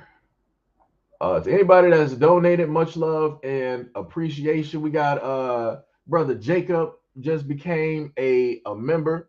Much love and appreciation, my brother. Let me highlight that. Much love and appreciation to brother Jacob for becoming a member of the channel. Much love and appreciation. And then we had let me see. Who I do not want to mispronounce the first name. I'm gonna go with the I'm gonna say Miss Maria because I do not want to butcher your name. please, please forgive. I'm looking at the name. I'm like, I feel like I'm going to butcher the first part. But much love and appreciation to Miss Maria for the $20 donation. I'm just going to round it off, even though I know YouTube is going to take a percentage of that. But much love and appreciation for that. But let me get back to what I was saying. Like I said before, this is like I said. What was the somebody said in the comment section? You got the Jarara tribe. Hopefully, I'm pronouncing that correctly. I might be mispronouncing it, but I think I know the tribe that you are talking about. Again, let me just repeat myself again. I'm talking about a group of women who are able to procreate and create themselves, along with the fact that they are leading themselves, along with the fact that there are no men around. This is why I gave the example before when I was stating that you had a drone that was flying over the Amazon and it found a tribe that has not been contacted by man, but they still live the exact same way that they've always lived. You got the man, you got the woman, you got the little boy, and you got the little girl. You saw them there. So again, I'm trying to figure out where any of these women exist. Because if they did exist and they were able to produce and procreate themselves, women out here would have been talking about them. That would have been the brand new gods for the feminist movement. They were like, oh, we need to be like, these group of women here. They don't need men. They sit up there and procreate and produce themselves. Again, Roundtown said Amazons are not real. I get that. I get what you're saying. But like I said, everything has to come from somewhere. You can go with Themyscira based off of the Amazonians based off of some far off island of Lesbos. Like I said, you have a lot of things directly out here. Something has to come directly from somewhere. Right? That's all I'm saying. Because in a sense, if I wanted to in a sense prove sort of kind of a point, not the full point, you do have a group of women in Africa that have their own area where men are not allowed, where little girls are basically, I think, sent to like go to school or they're sent there to live versus being amongst all the other people. You do have a tribe that is there. They have their own armaments. They protect themselves, all of those things. Right? So you do, in a sense, have that group there. The thing is, they don't produce women. Two women cannot get together in order to produce another woman. That's not how that works. And that's my main point. You're not going to have a community if you do not have men. You're not. That's just the way it is. Or better yet, you know what? I'm just going to put it to me. That's the way that I'm saying it. You're not going to have a community out here if you do not have men. Because men are the other half of the reason why the population is here. Men are also normally the ones looked up to and sought after when it comes to protection. Men are also the same ones that are looked up to and sought after when it comes into providing food. So again, I'm just saying.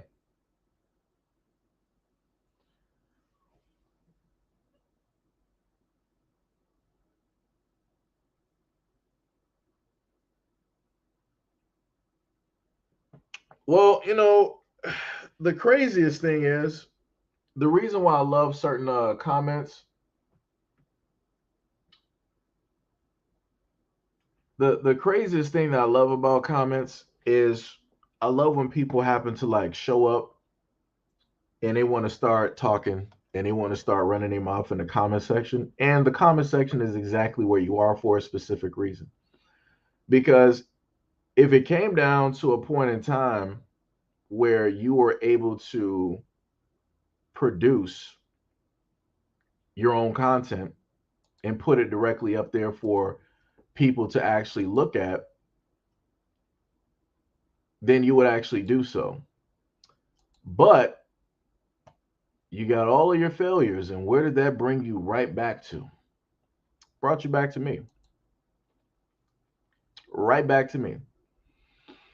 So again, it's a little bit laughable when you want to, in a sense, state and complain about what it is that one black man is talking about, but yet you're not really out here doing nothing. A little bit confusing, just slightly. I'm going to deviate from the conversation due to the fact that I've been talking about this for about an hour and 39 minutes. It's a little bit interesting. Quite a bit interesting. Right?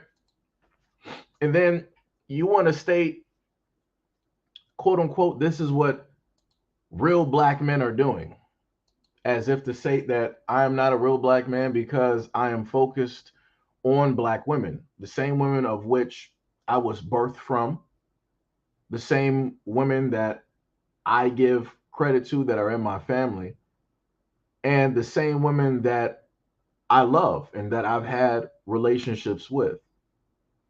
You're telling me that I shouldn't speak on or talk about black women. That's a little bit baffling to me.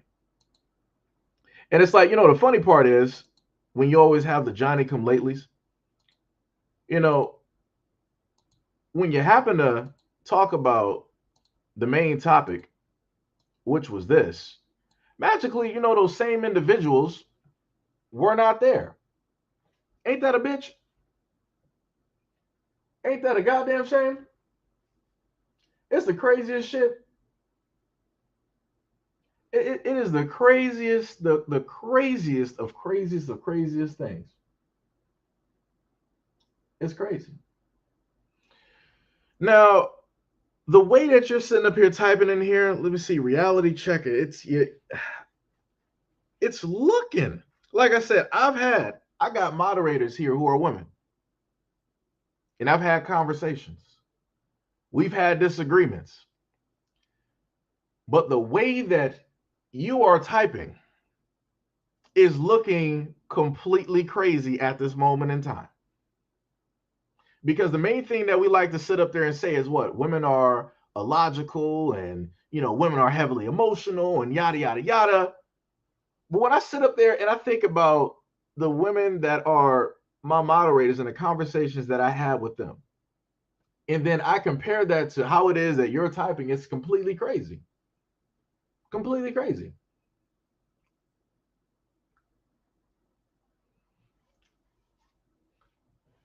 The crazy part is you say that you come with no disrespect. This is how I'm just trying to figure out something, right? Hold on. Let me see something. Let me see if we can catch up here, right? So you say that I as a black man, I should be focused on what real black men are doing, right? So let me see. Can I even do I even have it up here?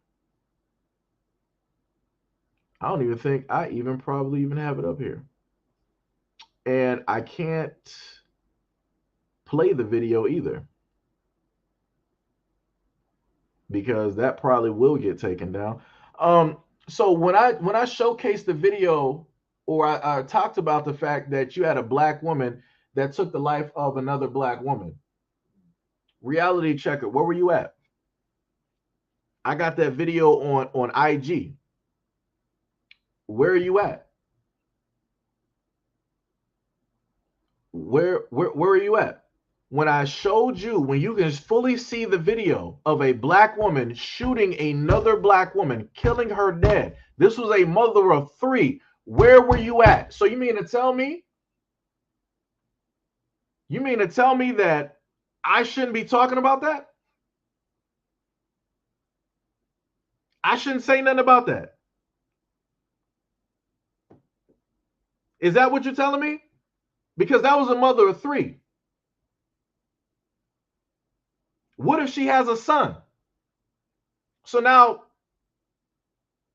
that son, if she has a son out of the three kids that she got, if she has a son, now that son doesn't have a mother. Now he doesn't have a positive image of a black woman, which means now he's going to be misguided into trying to look for that representation in other women, which means now he's going to get caught up by making stupid mistakes. And those stupid mistakes would not have had to be made if a black woman didn't take the life of that mother. So you mean to tell me that I shouldn't be talking about that?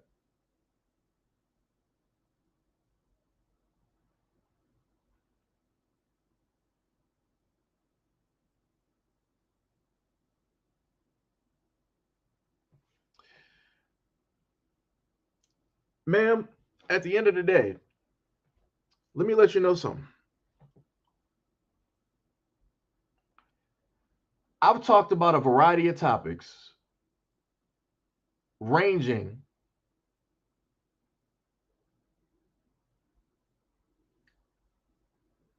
You said let it go and make real change, right? So, okay, I got you. Let me catch you up real quick, right? Let me catch you up. So, reality checker. Let me just highlight this, right? Let me see where you at. Let me see.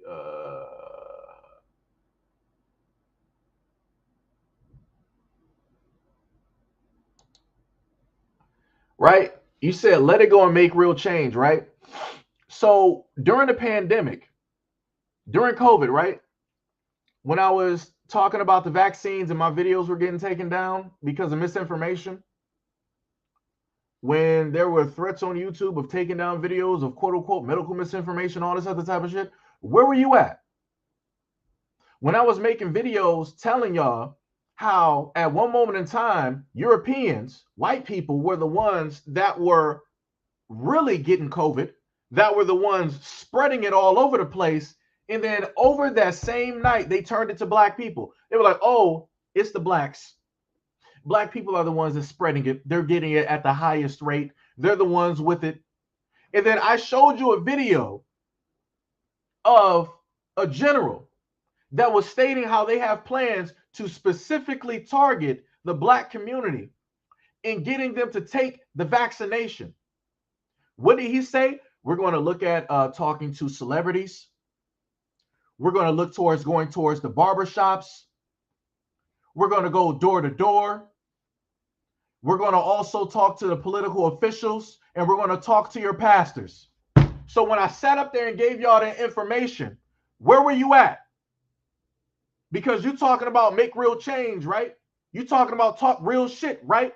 So when all of those videos were getting taken down and I had to make those private so that YouTube don't sit up there, oh, you're doing medical misinformation, you're misinforming people, all this other type of shit. When I had those videos up there, I didn't see you up there in the comment section.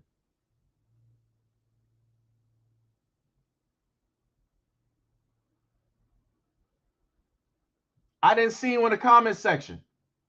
When I showcased you videos of celebrities telling black people, hey, go out here and get the vaccine, where were you at in the comment section? When I was pointing this out, I literally would have days where I would do multiple videos talking about the vaccine rollout, how it is that the black community is getting targeted, how it is that we are being affected by this and all these other types of things. And then I sat up there and did a comparison to how black people were treated with syphilis. Where were you at? Where were you at?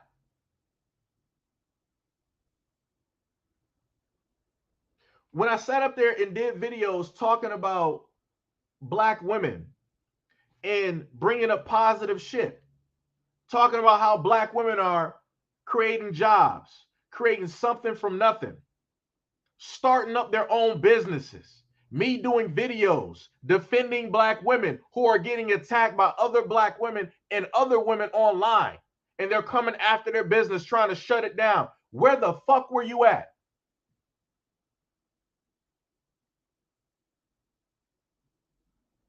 When I would make videos telling black women to sit up there and protect these little black girls out here from both people that are domestic and outside, where were you at? Where? I done a multitude of videos defending and talking about black women in a positive light. In some instances, if they got it, I listed GoFundMe's, Cash Apps, whatever it is that they got, where you can go there to the actual person and hear them, listen to them speak, get in contact with them. Where the fuck were you at? But you got the nerve to sit up there and try to tell me that I need to sit up there and make real change. You're going to sit up here and try to come up here and tell me by comparison, oh, come look at this other channel. Come look at what real black men are doing, at real change that's being enacted. That's crazy. And like I told people before, this is just some of the things that I've dealt with over years of me being a black man, having a platform, speaking on a variety of things. I've spoke on Indian community. I'm talking about Indians from India. I spoke on Europeans. Don't matter where the fuck they from. I spoke on shit on South America, stuff in Eurasia, right? Stuff in North America, Canada, New Zealand. I done touched every goddamn continent out here and touched on things dealing with a variety of different governments. Where the fuck were you at? Where are you at?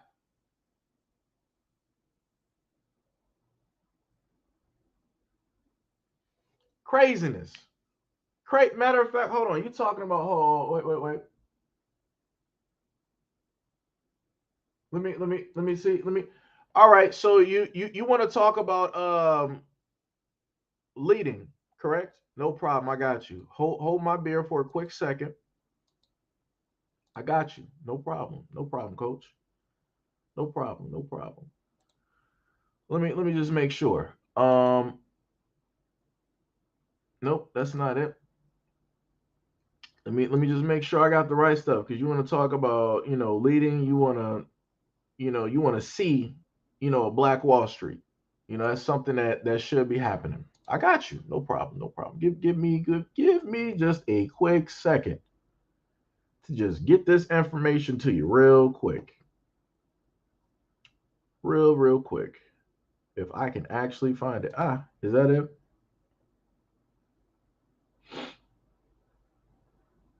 Got you. No problem. All right. So you say that we need to build this this Black Wall Street, right? Right. So that's the point that I'm going to keep it on. So let me switch this this background. Let's give a little bit of education real quick, because we got some people out here that don't want to pay attention to a goddamn thing, but you want to continuously try to talk, right? So let's look at this information. Black-owned hair products are only 3% of the ethnic hair and beauty market, and the majority of major black hair care retailers are not black-owned. The global black hair market was worth about $2.5 billion in 2020. Each year, black women spend billions of dollars on beauty and personal care. Black women spend 9 times more on ethnic hair product than non-black consumers of both genders. It is a well-known fact that black consumers punch well above their weight class when it comes to personal care spending. In the United States, black consumers are 14% of the population, but make up a disproportionate percentage of the spending on hair and beauty products. The black dollar makes up 85.7% of the ethnic hair and beauty market. Black consumers spend $54.4 million on ethnic hair and beauty products out of the $63.5 million in total spending on this category. Low-income households make up 43.3% of the market for black hair and beauty products. Low-income black consumers also make up 39.1% of hair and beauty spending, which is higher than middle and higher income spending in this category. 41% of black American women state that COVID-19 pandemic has forced them to change their hair routines, leading to an increase in new product category spending. In 2018, black consumers spent $473 million.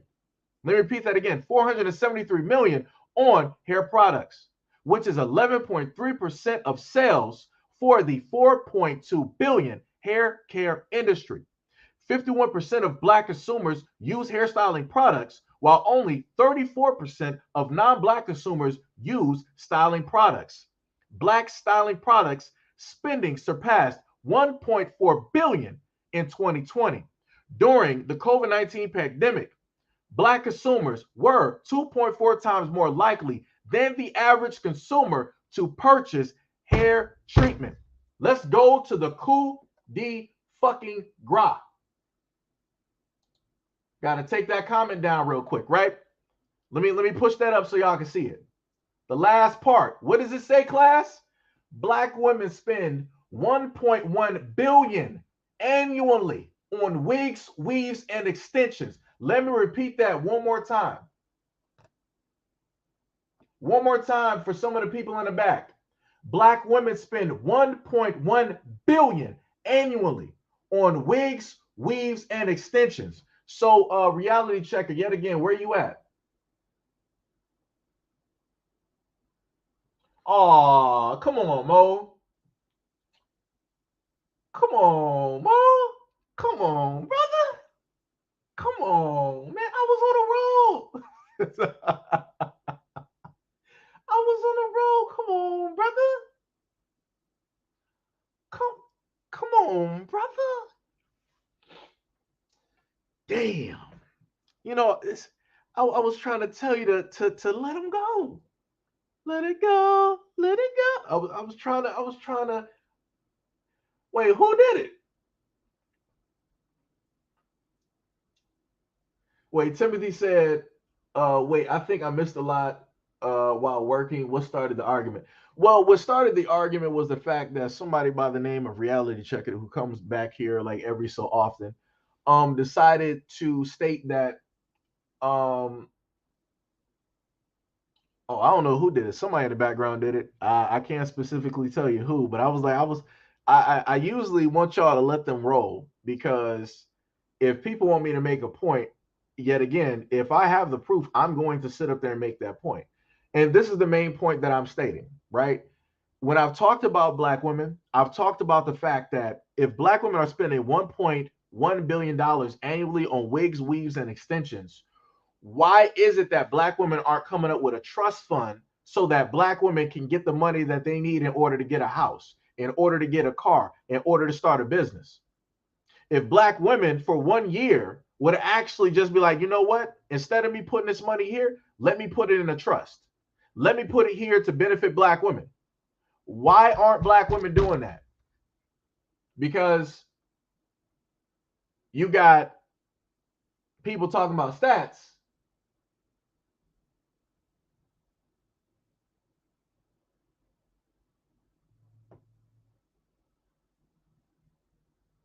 Oh, you said Reality Checker is still watching. They're just not commenting. All right, well, you know, it is what it is.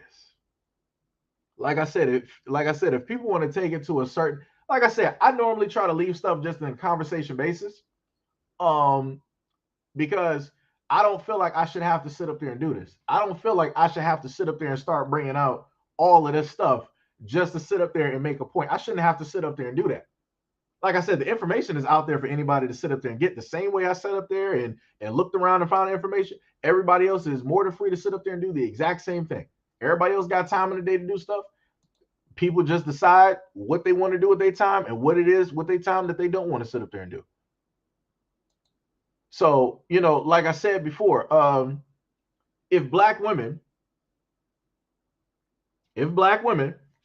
cared about black women, and they wanted to see black women progress, they wanted to see their daughters, their neighbors, their nieces, their granddaughters, whatever it is, if they wanted to see them progress, they wanted to help them secure some assets. Black women literally have the spending power to do it.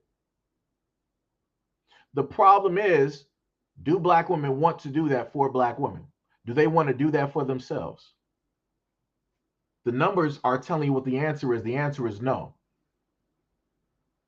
If you got black women spending 1.1 billion annually on stuff that ain't even theirs, that's telling you what they care about. That's telling you what's more important. All of that money there, think about this, and this is why I want to keep talking about this. 1.1 billion annually, right? But if we go back up to the top, what does it say?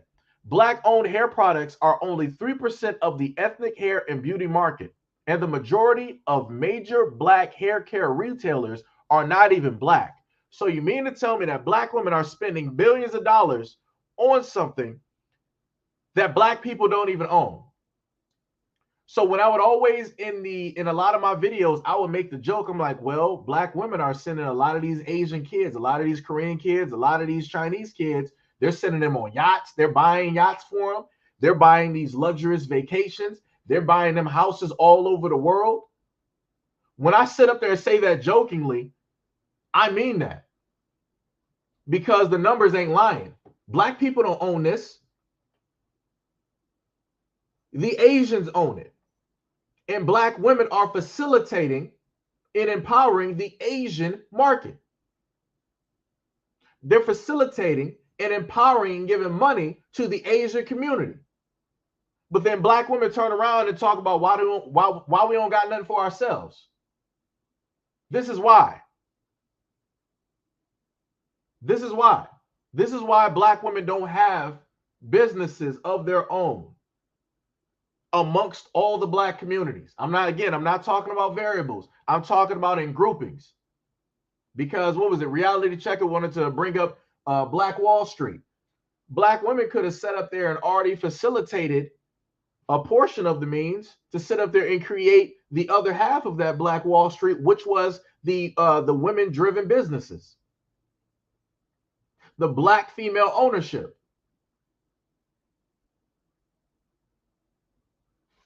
I'm a little bit confused. I'm a little bit confused on where we at, because the numbers and the stats ain't lying. I'm not sitting up there lying, so somebody out here got to be lying. Like I said, it ain't me. If somebody wants to disprove that black women are spending this amount of money, go, by all means, go ahead. But even if people want to disprove these numbers, let me start taking trips to every black community around the United States, and let me count how many Asian-owned nail salons, shops, and beauty supplies there are. Being in Detroit, I got one right down the street. So like I said, we can play these games, but it's not a game that you're going to win.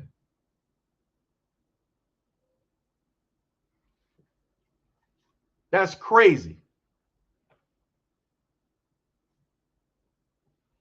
Timothy said we could create another Black Wall Street. It'll be pointless if we don't protect it, because they destroy everything we create that's beneficial to our. And that's and they're going back to the same point that Reality Checker wanted to try to say, right? Talk about stuff that's real and all this other type of stuff. I've talked about this in live stream format. I've talked about Black Wall Street, and I've talked about the fact that in order to be in the future, in order to have a present, you have to learn about the past in order to know where you're going. So if we are to build a Black Wall Street, we have to excel in what it is that our ancestors failed at. They excelled when it came to money. We fail when it comes to money, but we can excel when it comes to protection. So all we have to go back and do is get that financial means, get that mind, that inner working on that money, and we're good. Like I said, the failure on the Black Wall Street was defense. There was no defense, because we thought that the moment in time that we just created our own and we left them alone and we just came to ourselves for everything, that everything will be completely fine and dandy, just like they said, and it was a lie. But we failed ourselves at the end of the day. That's where our ancestors in Black Wall Street failed. They failed on defense. They failed on believing the fact that white people were going to leave them alone if they just went to their own devices and they weren't directly in for trying to desegregate, all of these areas and all this other type of stuff.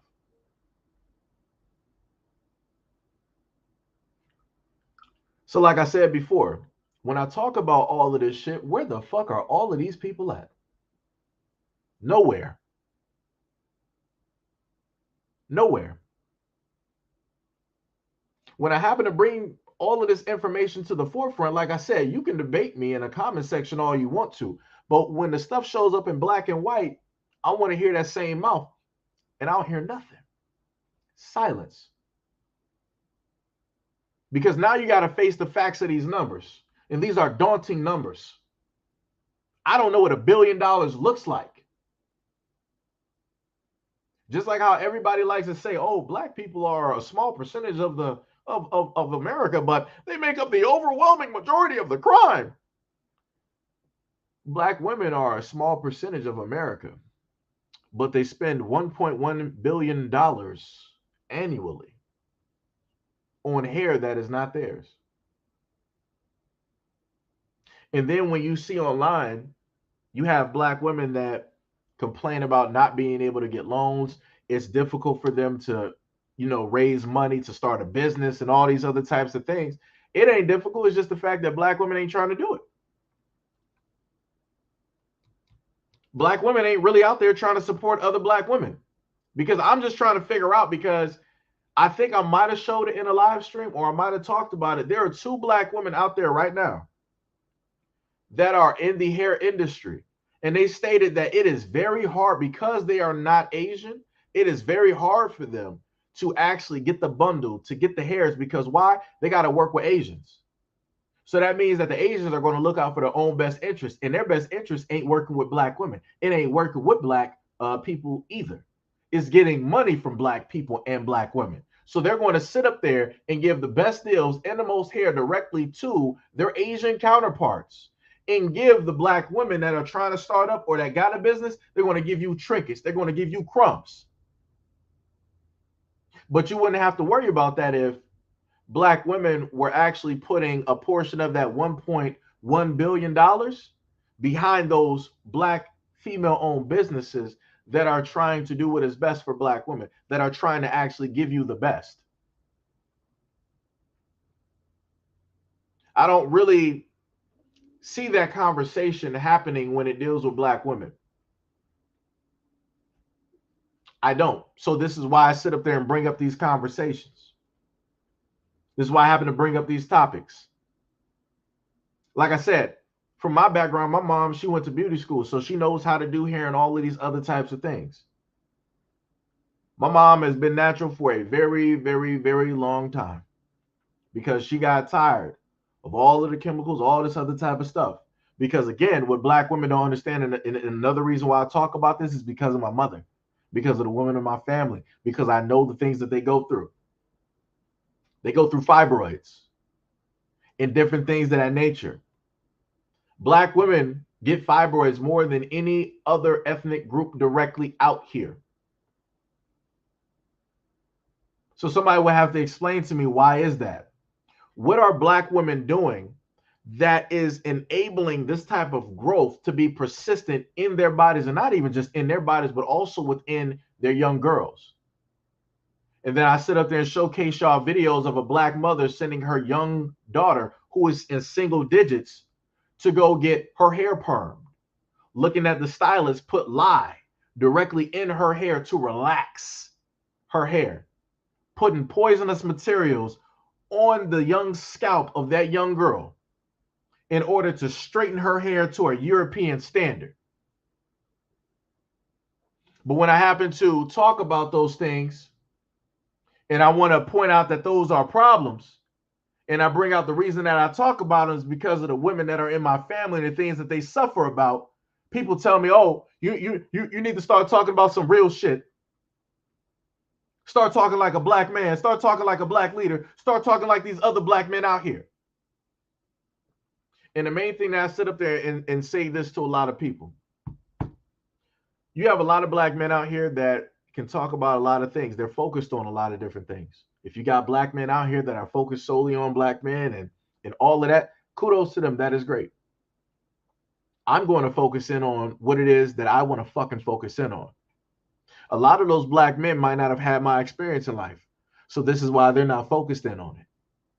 Because I love and care about the black women that are in my life, and I care about black women in general. This is why I just so happen to bring up and talk about these things, because what has taken place with the black women in my family, I don't want that for young black girls out here. They don't deserve to have chemicals put directly on and in their body, messing them up later on in life, throwing off a chemical imbalance, forcing them to potentially have to get surgery.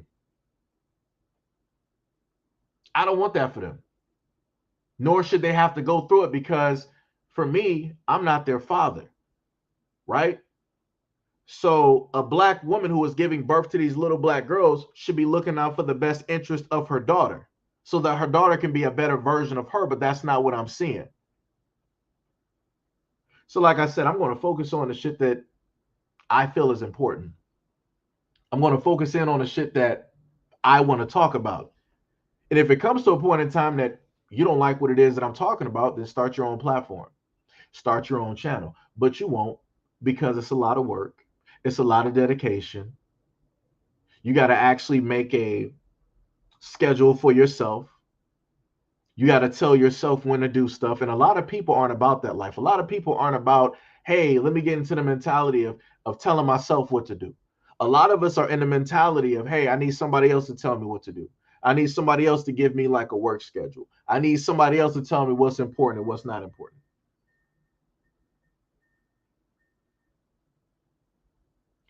And again, if what those other black men are speaking, and like I said, no animosity towards them at all, because I don't even know them, don't even know their platforms. If what they are speaking on is so important, then you should be on their platform every single day. That also means that whatever they're speaking on, that should in turn empower you to want to start a platform yourself and start speaking the exact same language and producing the exact same message that they're putting out in order to heighten and to make their voice louder. But yet you don't. And you come here to critique me and to try to tell me what it is that I should and shouldn't be talking about. That's not conducive at all. It's not conducive at all. But like I said, it is what it is. It is what it is. Miss Mariah said, love you guys, and I have to get back to work. Much love and appreciation, and have a very great and healthy work day. Uh, Timothy said, if people talked about how the CIA was doing CIA shit before they were the CIA, then people would think differently. Yeah, yeah, that's true. That's true.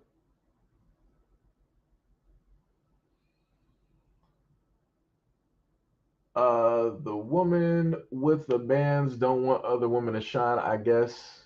Remember Snow White? Yeah, that's true. Timothy said, with the numbers, that's roughly 4 million split amongst that 3%. And that's the crazy part. That's the crazy part. Like I said, it's like, yo, it's crazy out here. Like, when you talk about the black community and you list the things that need to be listed, you always have people up here having an issue. If I do videos talking about black men, you might have a black man or two roll up here and be like, oh man, it's like, yeah, I get what you're saying, but da da da, all this other type of stuff. And I gotta shut that nonsense down because we ain't doing that. Like I said, that's an argument. Ain't none of them fools winning. Like I said, the way I grew up, it ain't happening. You're gonna come to battle with the right one. It ain't happening.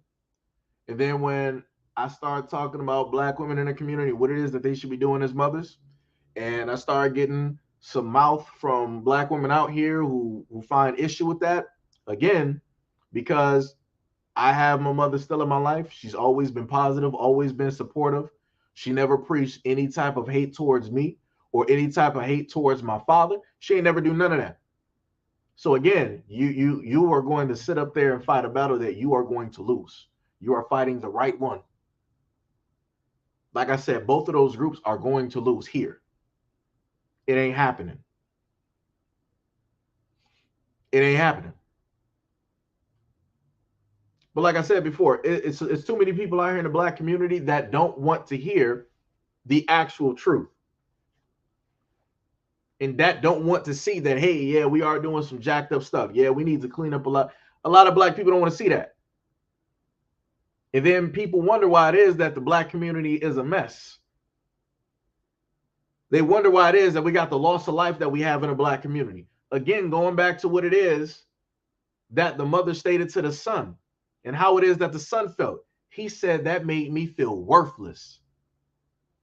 Let me just go back to that again. right? Let me go back to that clip one more time.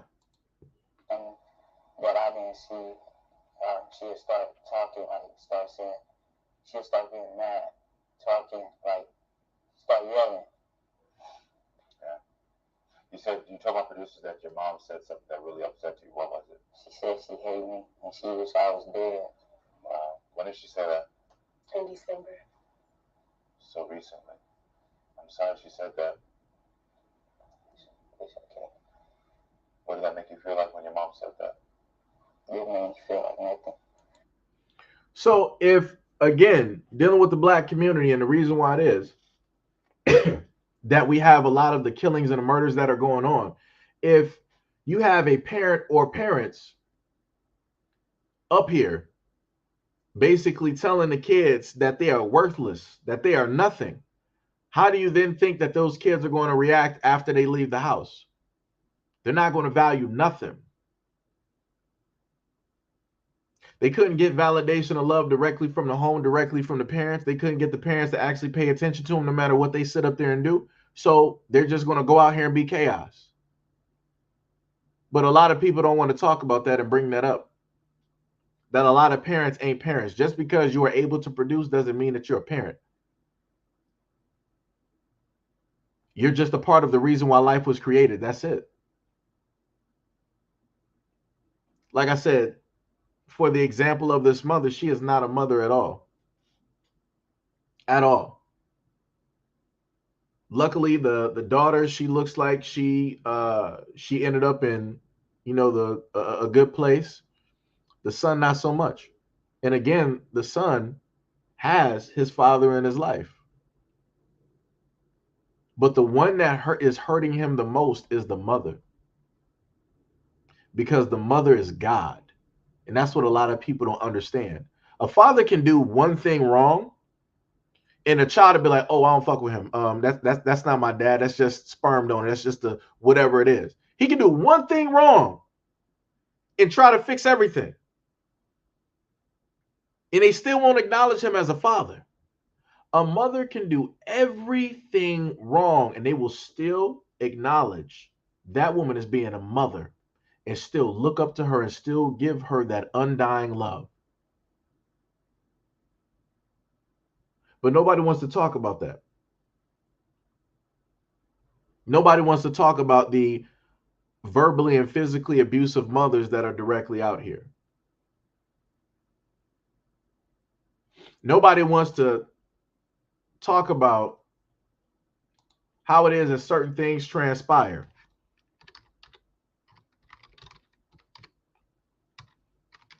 Right?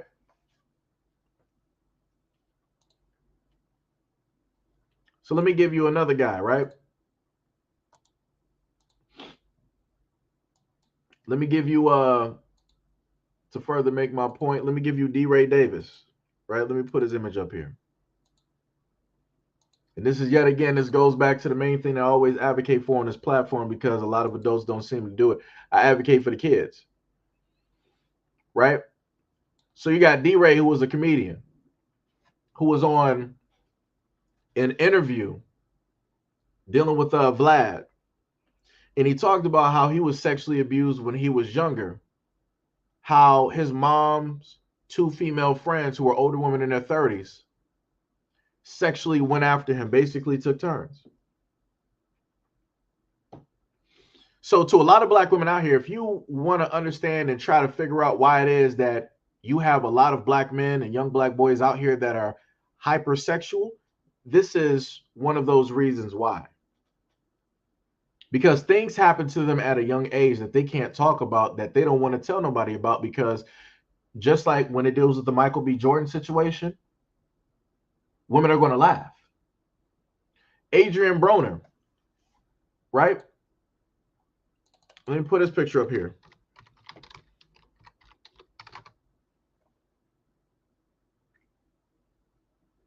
Let me see the brother up here. Right? Let me put his image directly next to D. Ray. And this is just a few of the many of stories that I've heard, right? Adrian Broner, boxer, strong dude, right? Was on Fresh and Fit. And he was talking about how he was sexually abused by a woman at a young age. And when he said that on that podcast, and you had all of those women that were there when he was explaining his story, they all bust out laughing. But women don't mention these things. When they talk about why is it that guys are always focused on sex and all they want is sex from women and all this other type of stuff. A lot of y'all got sons, and your best friends or your friends or your female family members or whoever it is going after your sons, sexualizing them, making them hypersexual. But I never hear women talking about this, right? Never hear women talking about this. Let me go to another one. Because, said you don't, talk about real shit.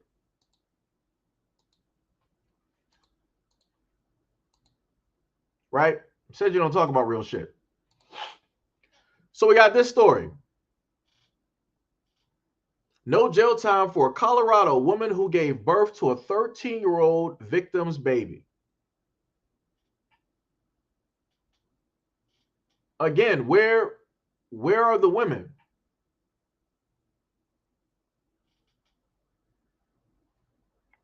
Where are the women at to call this out? Where are the women to talk about this degeneracy? Where are the women to sit up there and defend these children out here? To defend these young boys? Oh, I forgot. Women don't care about what happens to men and what happens to young boys. It only matters when things like this happen to young girls and women. Because we live in a society where if a man is basically raped or molested, it's deserving. It is what it is. Who cares? Right? And especially women don't care. I can literally make y'all a video within this day showcasing y'all women laughing at men talking about them getting sexually assaulted, molested, or raped. But how many podcasts do you see of men laughing at women when they're explaining their story? When they're breaking down crying? When they're reliving every single step of every single thing that happened to them? How many men are laughing? And that's my point. People always talk about equality, but there's no such thing. Because there will always be double standards no matter how uneven it is. And that's just one double standard, and it is what it is. If a man out here explains to anybody that he was molested or raped, the world will laugh. This is why a lot of men hold in a lot of this, repressed emotions. There's a lot of black men in the community at this moment in time who have been molested. Do you think that you're ever going to hear those stories? No. Because at the end of the day, a black man wants to be looked at as a black man. He doesn't want to be deemed as weak or anything like that. Because the moment of time that you just so happen to tell a woman that you were raped or you were sexually assaulted by a man, they're going to basically look at you as like, okay, well, if this happened to you and you could protect yourself, then how can you basically protect me? AKA meaning that a woman is going to look at you as less than a man. And no man wants to hear that after going through and potentially having to relive that thing every single day. No man wants to be looked at as less than a man by the women that he is seeking.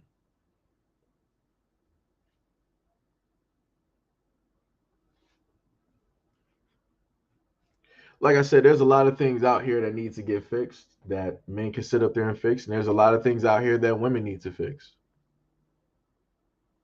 I'm still waiting for the day for women to have the same exact outrage when it comes to women coming after their sons. I've seen too many times, and I've covered videos where you've had some guys trying to break into a man's home trying to go after his daughter, and the dude beat the brakes off of that dude. His face was unrecognizable. If the police didn't get there, he would have killed him. But I never hear stories of women having that same energy towards women that have been pursuing and going directly after their sons. I even showcased a video to y'all not too long ago where it was a woman on TikTok who was talking about how she was pursuing somebody's son later on. And she was saying, like, oh, you so cute, you attract, like she was saying, all of those types of things. And she got to the, oh, if only you was older. I never hear women on social media having that same energy towards other women. And I always try to figure out, why is that? Why is that? Like, do women not care about their sons? Like, is the son supposed to protect himself from these women? I'm just trying to figure out, how is this supposed to work? No, Tippy. Fresh and Fit wasn't laughing. Hold on, let me pull that picture back. So dealing with the situation with Adrian Broner, Fresh and Fit wasn't laughing. They weren't laughing at him. It was the women that were on the panel that were laughing at Adrian Broner as he explained it. Because Fresh and Fit had to stop the whole thing. He was like, hold on, stop for a minute. And he was like, see, this is what we're talking about. When women get on here and they talk about their stories, they talk about the abuse and sexual harassment and all this other type of stuff, men sit there and listen. We condemn that type of stuff. We're not laughing. And he said, but see what y'all did? You have a man right here. He's a boxer. He's strong. But he's telling you this is something that happened to him when he was younger, and you turn around and laugh at him. And he was trying to explain to them that's a double standard. When women go through these things, it's serious. When men go through it, it's laughable. Because why? Men are looked at as strength. Men are looked at as the ones that, are whatever. Men are looked at as the protectors and all these other types of things. So the moment in time that a man is seen to be weak, it's laughable. My point of the matter is, I can disagree with Fresh and Fit and all of that other type of stuff. But again, when they make points to a lot of these young women out here who are dumb and they don't really know nothing, the points are being made, especially when it deals with numbers and stats. Like I said, I can disagree with the stuff that Fresh and Fit can say or do.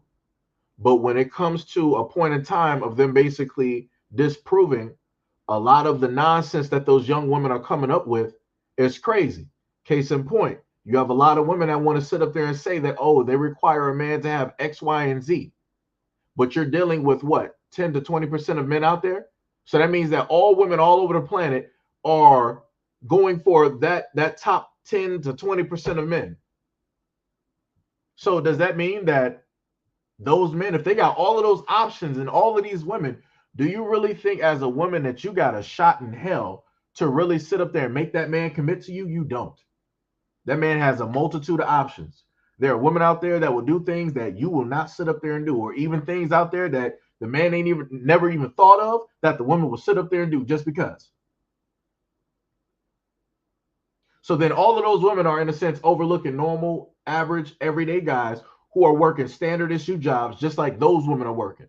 But for whatever reason, those women could be working at McDonald's, Burger King. They could be a cashier at Dollar Castle, Dollar General, White Castle, whatever it is. But they require a guy that's making six figures, that has a multitude of cars, a multitude of houses, a guy that can sit up there and give them a brand new lifestyle that they can't even afford themselves. That is living in a fantasy world. That's the one area where I agree with Fresh and Fit. Too many women out here are living in a fantasy world. You are trying to get something from somebody else that you can't even afford to yourself. If you can't even afford your own vacations, why should a man afford it? You can't afford your own house. You got several, for example, right? You got some women out here, case in point, the Kendra G show. I'm pretty sure everybody has heard of. Matter of fact, let me just put that up here so people know what I'm saying.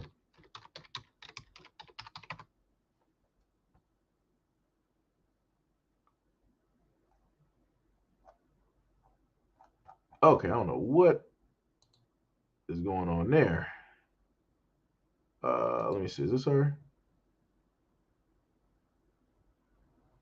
All right. Because I'm not sure how. I'm so glad. I'm so glad that my screen was not up at that moment in time. I don't know what happened there because I'm specifically looking for one thing. This is what I be talking about with these searches. It did not give you the stuff that you're looking for. Let me tell you something, right? So let me give you an image of Kendra G here, right? So just in case people know exactly who it is that I'm talking about, this is the woman that I'm talking about, right? Let me just blow that up. Oh wait, let me right. This is Kendra G. She has. Let me just try to minimize that. Trying to get it into the picture.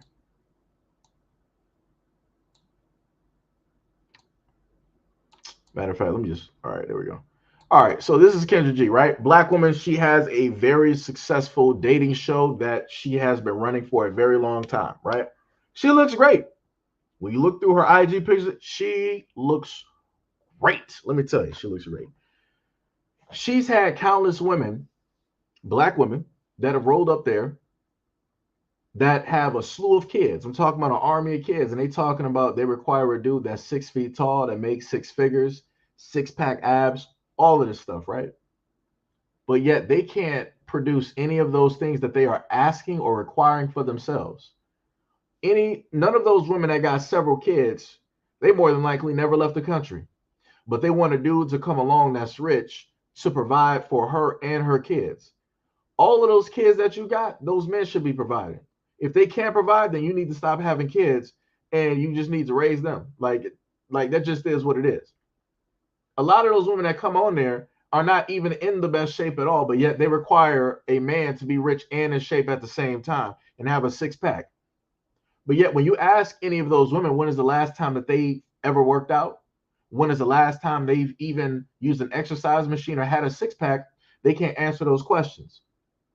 So, again, you have too many women out here living in a fantasy type of world. I can sit up there and state that, yo, I would like a woman that is a certain type of way, yada, yada, yada, and all this other type of stuff. But when I look at myself, am I actually in that type of shape? If I'm an athletic dude, yeah, I'm going to ask for a woman that's athletic. It ain't nothing wrong with that. But women will find a problem with that. They'll be like, oh, you're basically fat shaming, you're this, you're that, and all this other what, and then they want to start going into the, oh, but what about your mother? What about the women in your family? What if a man said the same thing? Everybody has their preferences.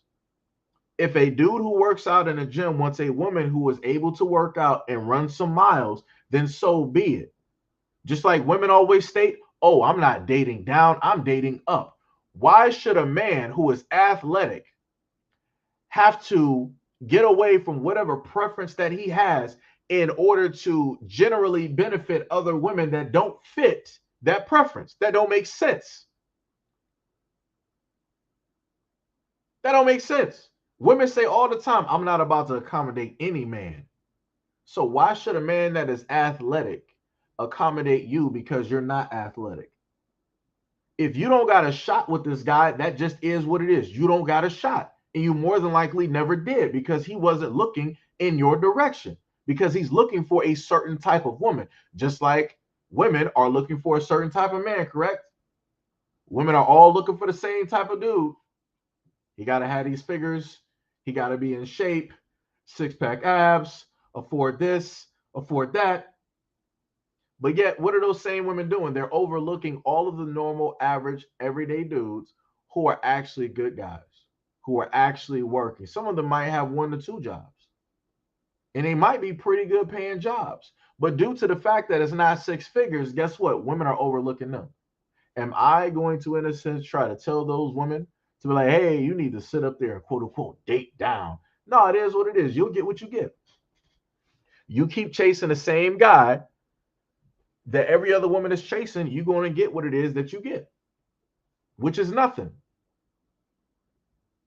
There is no way in hell that you're going to sit up there and tell me that out of all of the billions of women out here that are chasing for the same group of men, that you are the one that is magically going to capture this dude's eye. How? You got women out here literally, if I were to, I'm not going to do it because I'm not sure what would show up. If I were to go through IG and show you fields of women, you will see the exact same makeup, lipstick, filter, hair, eyelashes, body shapes, breast size, butt size, thigh size. Every woman out here pretty much looks the damn same. So how, if every woman is looking the same, talking the same, how are you going to be any different versus any of the women directly out here chasing for the same type of guy? It's a losing situation.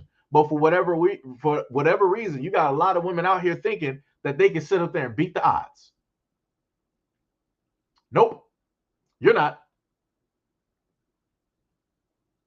Like I said, case in point, women ain't out here spending 15 to 25 or whatever K to get their bodies done to get an average dude. They're doing this in order to get the market that is out there. So they want a high value guy. They're going to try to fit the perspective of that high value guy. So they're going to sit up there and have a nice butt. They're going to make sure that they don't have cellulite. They're going to make sure that their breasts are done. They're going to make sure that they don't have any arm fat or any fat directly underneath their neck.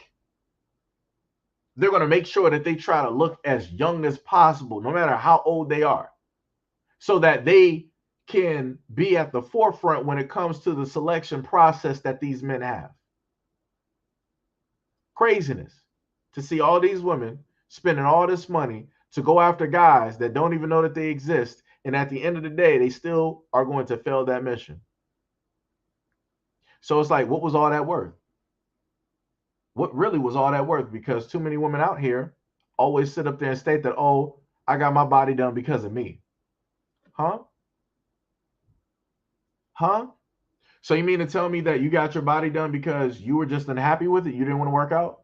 You didn't want to sit up there and get a coach to, help you with your diet? You didn't want to buy a chef? Like with the amount of money that women use to get their bodies done, you can get a chef, you can get a personal trainer, you can get personal training equipment. You could probably even build a gym directly in your own home.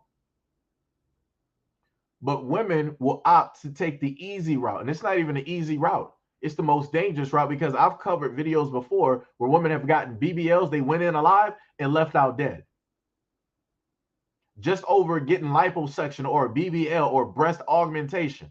But even with all of that taking place, women will still say, well, oh, I'm not doing this for men. I'm doing this for myself. So you're doing this for yourself to then go out and dress up in little to nothing clothes and go to the club to be around other women so that you can showcase and flaunt yourself in front of and two other women and your girlfriends. Got you. Okay. Got you. Got you. It has nothing to do with men. It has everything to do with you and the women that you want to show off for and be around. Got you. No problem. Like I said, a lot of women don't even understand when it is that they say these types of things. Don't understand it at all. Like, it's crazy.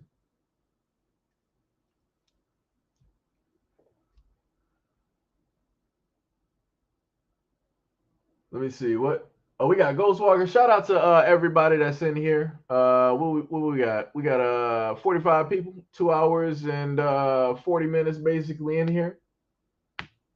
Shout out to everybody up in here. As Eric Williams basically stated, women competing with other women. Yep. Actually, it's not even just women competing with other women. It's also women secretly trying to get the validation and attraction of other women as well. Because think about it. When these women go out to these clubs and they're dancing in groups, what are they normally doing? They're grinding on each other. They're bending over on each other. They're touching all over each other's bodies and all this. Like it's crazy type stuff. But I thought you were at the club to be with guys or to find a potential suitor, either for a relationship or just for one night. Because if that's the case, then all of those women should be going to lesbian only clubs. But they're not doing that because they know that if they look that way and they act that way, that they're going to get the attention and the attraction of men. Like I said, it's a whole game. It's a whole game. But a lot of women out here don't want to admit that that's the game that they playing, even though they look foolish. They don't want to admit that that's the game that they sitting up here playing. Because at the end of the day, just like how women sit up there and say that men don't have a personality, they don't have game, they don't know how to socialize, they don't know how to talk to women. Women don't know how to actually go up and introduce themselves to a man. They don't know how to do it. I've literally, when I was younger, I've had a few instances of girls doing that. And it came off as cringy and awkward because they didn't know how to do it because women don't have to work in order to get attention or to get to know somebody. It's always other people working to get to know them, introducing themselves. Women don't have the booklet or the pamphlet on how to actually do it because they never had to. They've never had to. It's always somebody else that does the work. And all they have to do is sit there and say yes or no. I like this. I don't like this. That's it. This is why when you go on TikTok and you see videos of girls trying to sit up there and ask a guy out or talk to a guy, it looks awkward. It looks bad. That's because they've never had to practice it. Unlike when it comes to guys like myself and many others, we've had the practices throughout our lives, from single digits all the way up to where we are right now at whatever age that is. We've always had to practice that. We've had to, let me, try to figure out how to talk to this girl. Either it's in the mirror, or we sit up there and practice that with like a female friend, or we're sitting up there like writing it down in our heads, or we'll sit up there and go to like the mall, or we'll go to a dance. We're trying this continuously to perfect it and to get it right. We know that we're going to sit up there and lose. We know that we're going to sit up there and get shot down. We know it's not going to work out. We know it's going to be awkward. We know it's going to be a crash and burn situation, but we fight through it and still do it so that we can get to that moment of perfection. And we do it. And this is how you have a lot of guys out here that got a great mouthpiece when it comes to talking to women and sitting up there getting women left and right. Some of the dudes might not even look the best, but because they know how to talk, because they've gone through all of those failures, they became a champion when it comes to talking. Some of these dudes can sit up there and walk up to somebody else's girl and take somebody else's girl. That's how nice some of these dudes are. So like I said before, women can't do that. Women don't got that ability. Because again, women have never had to work through that throughout their life to sit up there and get a man. Men come to women. Women don't come to men like that. Now, if you're a guy, let me backtrack a little bit. Now, if you're a guy that's a celebrity, a guy that's a lot of money, yeah, women are going to flock to you. It's still going to be awkward. It's still going to be weird because, they're going to do what women normally do. Let me use my sexual attitude. Let me use my womanly charm. It's going to be that type of thing. It's not going to be anything like, hey, conversation this, conversation that, yada, yada, yada. It ain't going to be that. It's always dealing with, let me lead towards with my face. Let me lead towards with my chest or whatever other assets that I got that's going to attract the guy. Then after all of that, then we'll start leading in with a conversation. Guys don't have that ability to do that. You got a few guys out here that might be like the most attractive. They don't have to really do any work. God bless them. It's like, hey, I got you. I'm going to make you Adonis. Have fun. For the rest of you guys, y'all just going to have to work it out. Godspeed. That's pretty much how it works. That's pretty much how it works.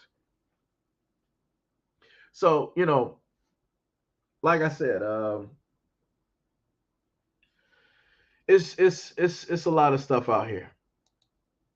It's a lot of stuff out here that just don't make sense, and it's too many double standards that needs to get fixed, and that is where we are at this moment in time.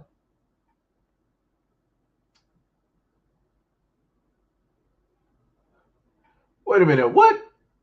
Tippy says she's 5'2". Tippy, if you don't stop lying, Tippy is tall. Tippy is tall. That's a little Amazon right there. Tippy is about what, 6 feet? Stop lying, Tippy. Talking about you short. I'm the only one that be talking about being short. I be telling everybody I'm 5'4". I'm Wolverine's height because a lot of people don't know Wolverine's actual height. Comic book wise, Wolverine is actually 5'4". Wolverine was never 6 feet tall up until Hugh Jackman started playing as Wolverine. This is why Colossus and Wolverine have a move called the fastball special, which Colossus will get Wolverine, form him into a ball, and he'll throw him like a pitcher into a sentinel. It's hard to do that with a guy that's 6 feet tall. But yeah, Tippy be out here lying. Wait, she said 5'12". Oh yeah. No, Tippy 6 feet. That's a little Amazon right there. That's a little Amazon. If ever a point in time I sat up there and got famous, I always stated that I would have Tippy for my bodyguard when it deals with women. Because at certain points in times you would sit up there and have women that would just be like rolling up and that want to sit up there and say something. Tippy can I promise you, Tippy would be able to toss them directly to like the next state. That girl is strong. That's a strong girl right there. Let me tell you. She said, "Okay, honestly, I'm 5'10". Tippy, stop lying to these people. Stop lying to these people, Tippy. Tippy sitting up here lying.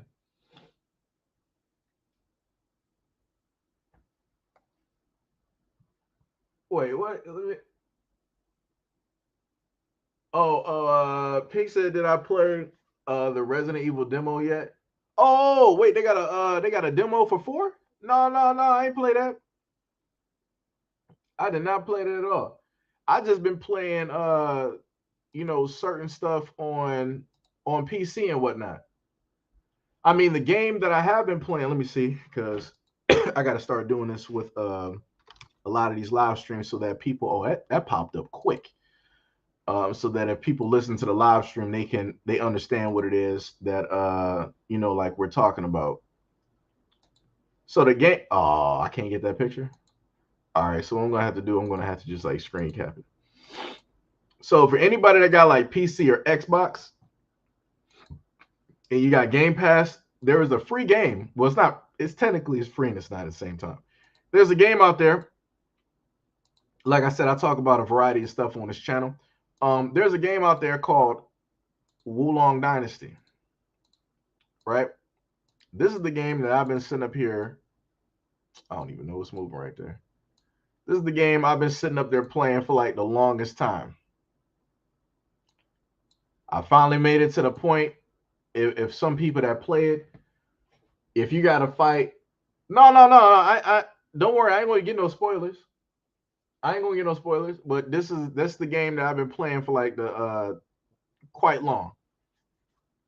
It's like it took over in my time of playing Call of Duty. I still play Call of Duty here and there and whatnot, but I've been mostly focused on trying to level up and beat certain stuff. But yeah, I look at it.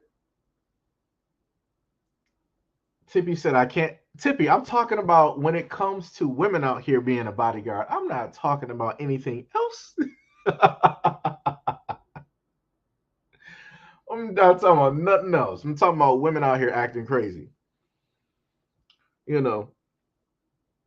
But let me see.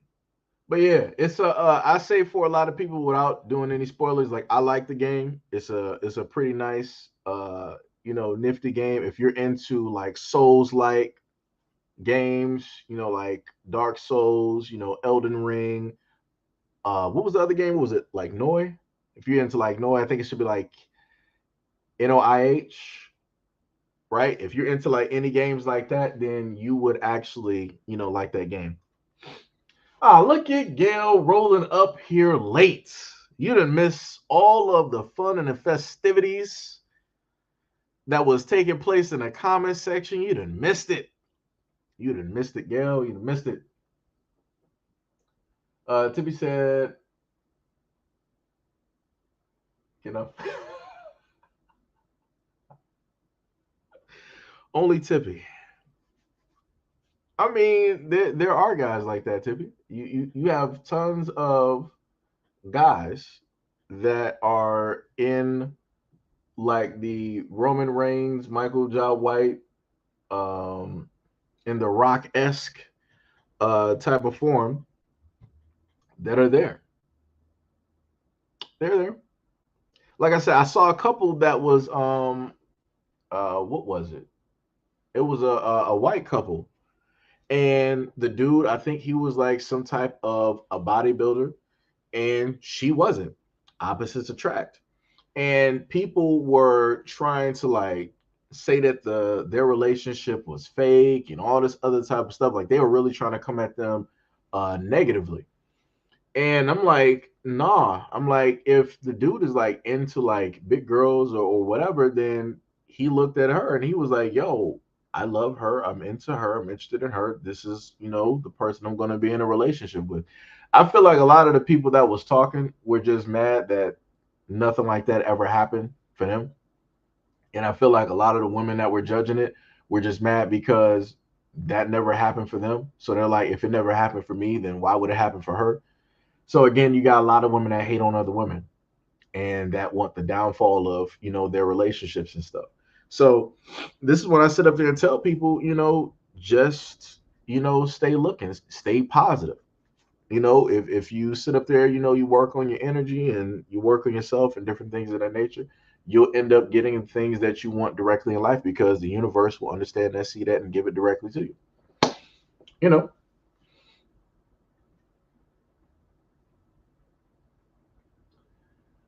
what was it? Pinky said, all I will say is that Leon looks stressed as he should. I believe it. I sat up there, I saw the trailer. Matter of fact, because you said, let me see something. Let me see if I can download that right now. Because you said it's out, and I know you got an Xbox. So let me go to the Microsoft store. Usually, if this was the other, what's the name? I would have actually been doing this while I'm talking to y'all, going through the Microsoft store. Let me see. Out free to play. I forgot Guilty Gear came out. We got movies. Where are the demos at? Where is the game section? Where... Coming out soon. Most played. Game specials. Game home. Let me see. Game preview. Well, for if I'm looking at like the demos and whatnot, I don't think it's up there yet. I might actually have to type it in. Let me see. Resident Evil. Now I see the pre-order for Resident Evil 4. Let me see. Where is it at?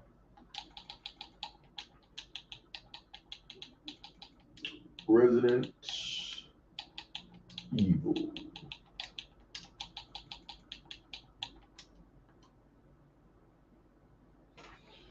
Let me see. Choose edition.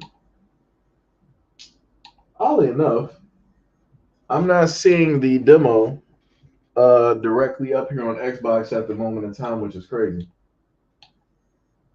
Oh wait, is it? Wait, chainsaw demo? Ah, okay, it is up here. Gotcha. Let me just install that.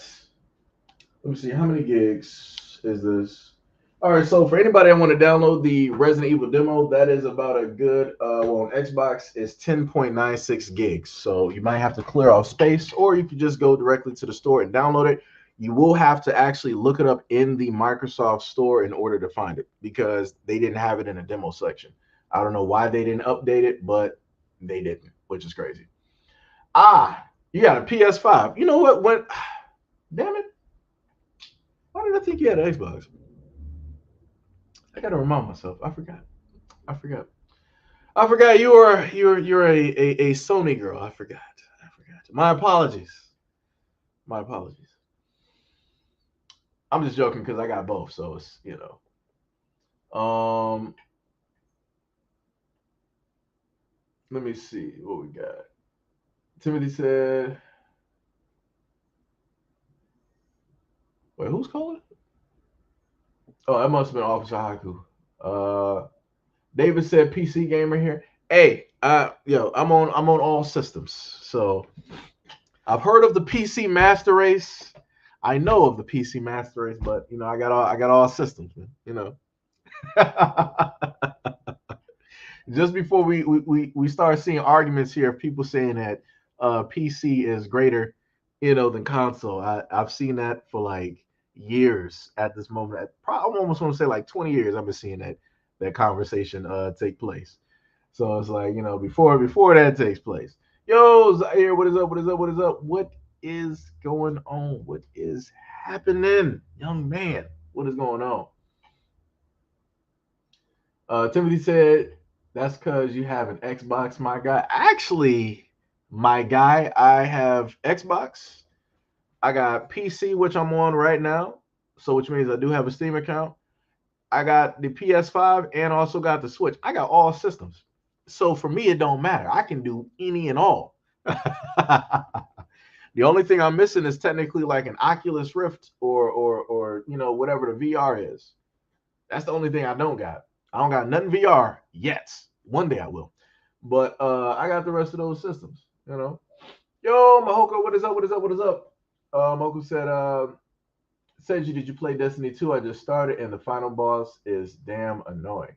No, I have not played Destiny in a long time. Like I dropped. I understand why people still play Destiny, so this is not Destiny hate or anything like that.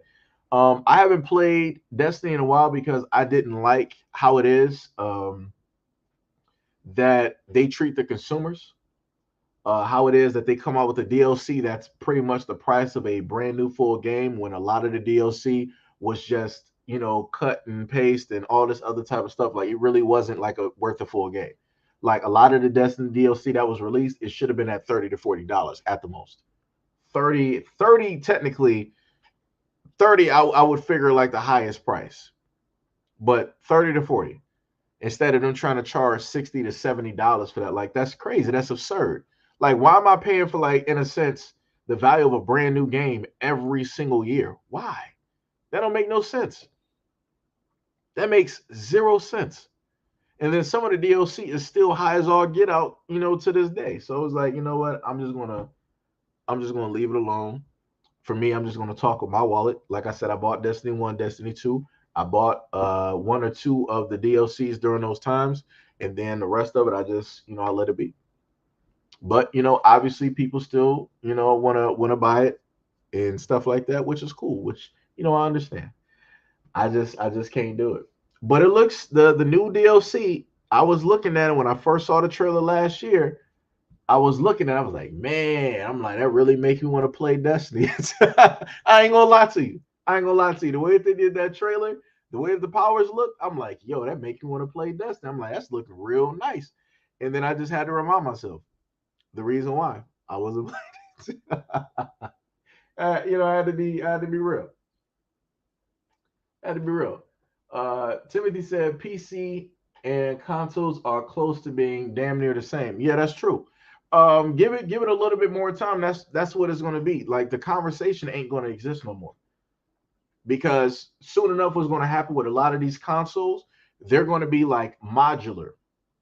So if people don't know, in a sense, what that is, like think about having a cell phone and you could pretty much slap on like the size battery that you want, or a different type of camera, or a different type of speaker, or different, stuff like that. Like that's pretty much a modular phone where you can change certain um things that would normally be static, you can actually take them out and change them.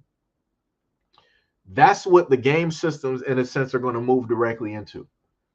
Alienware already had a laptop where they were like, all right, so what we're going to do is we're going to create like a somewhat of a semi-modular laptop where you can go in and you can take out certain parts. And that's what they did. Game systems are going to start to move in that same way. We already see it with controllers. Once they start doing it with controllers, they're letting you know what it is that they're going to start doing with the game systems. So you got a few companies out here that got modular controllers where you can literally take out the bumpers, you could take out the triggers, you could take out the buttons, you could take out the analogs. You can pretty much take out everything and replace it except for the start and the select. Everything else you can pretty much change. So, that's why I be sitting up there looking at the whole conversation. It's like the whole, PC master race thing ain't gonna be the same no more. Everything is going to be, on par in a sense when it comes to that. And I've been seeing a lot of releases of games that been coming out for console and PC, and PC been getting the bad end of the stick, where the games aren't working, they're crashing, having problems with saved data, corrupted data, like, frame rate drops. But then when you look at the game on console, it works. And the craziest part is all of these games are made on PCs. They're made on very powerful PCs. And this is what happens when they just so happen to bring it directly to PC. It's crazy. Doesn't make any sense.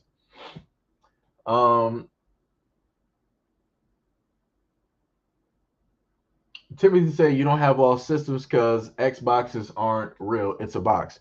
Well, actually, the original Xbox, it wasn't actually like a box, actually. But I have the Series X. So, however you want to consider the Xbox, that's cool. No problem. I have no issues. Like I said, I have all of those systems. So it doesn't even matter to me at this moment in time. It doesn't matter because I can pretty much play anything I want to play. So I'm good. I am completely good. I'm not in a conversation of hating Sony or hating Microsoft. It basically comes down to the business practices now. That's the only thing that I, in a sense, care about, such as the Activision Blizzard deal that still hasn't gone through because Sony doesn't want it to go through, because they state that it's going to cause issues and all this other type of stuff when it won't, because PlayStation is about first party games, right? If you want to play certain games, they told you specifically have to buy a PlayStation in order to play. If I want to play Spider-Man, I got to buy a PlayStation. If I want to play God of War, I got to play on a PlayStation. If I want certain DLC first, I got to have a PlayStation. That's what was going on. What was it? Destiny? Was it Destiny and Destiny 2? It was one of those where PlayStation had Destiny like DLC or whatever it was like a year ahead of time, and then Xbox had to wait after that year in order to get it. Craziness. Like I said, I'm not about that life. I'm not about that life. What I'll do is I'll just sit up there and cut the cord on it. I'm like, well, I got both systems, so either way it goes, I'll be playing something. I am not about to be held captive due to the fact that companies out here don't want to do what is good for gamers. I'm not about that life. Not doing that. Not at all. David said, how's the Switch? I've tried the VR system. It's nice start, but will improve. Yeah, VR is dope. Trust me, like beyond some of the stuff that I've mentioned on this platform when it deals with VR and stuff from other people and what it is that they want to do, VR is actually pretty dope. One of the games that I've always wanted to get was like Beat Saber, because I liked, the whole thing. Like I said, I like Star Wars. So anything that technically has lasers, I'm there. Or I can like move around like Darth Maul, I'm there. That's something that I wanted to get, and I wanted to actually stream that game along with like some other, VR games or whatnot to show people what it's like and, stuff that nature. But like I said, it takes a while to get there, and you need money in order to do it. We're not there at this moment. One day, the moment of time You see me, making videos and streaming about VR. You already know where we at. It's going to be a brand new world. It's going to be fun time for you guys because we're going to be, streaming some stuff. It's like, all right, what VR game y'all want me to buy next week? We'll we'll figure out, how to do that.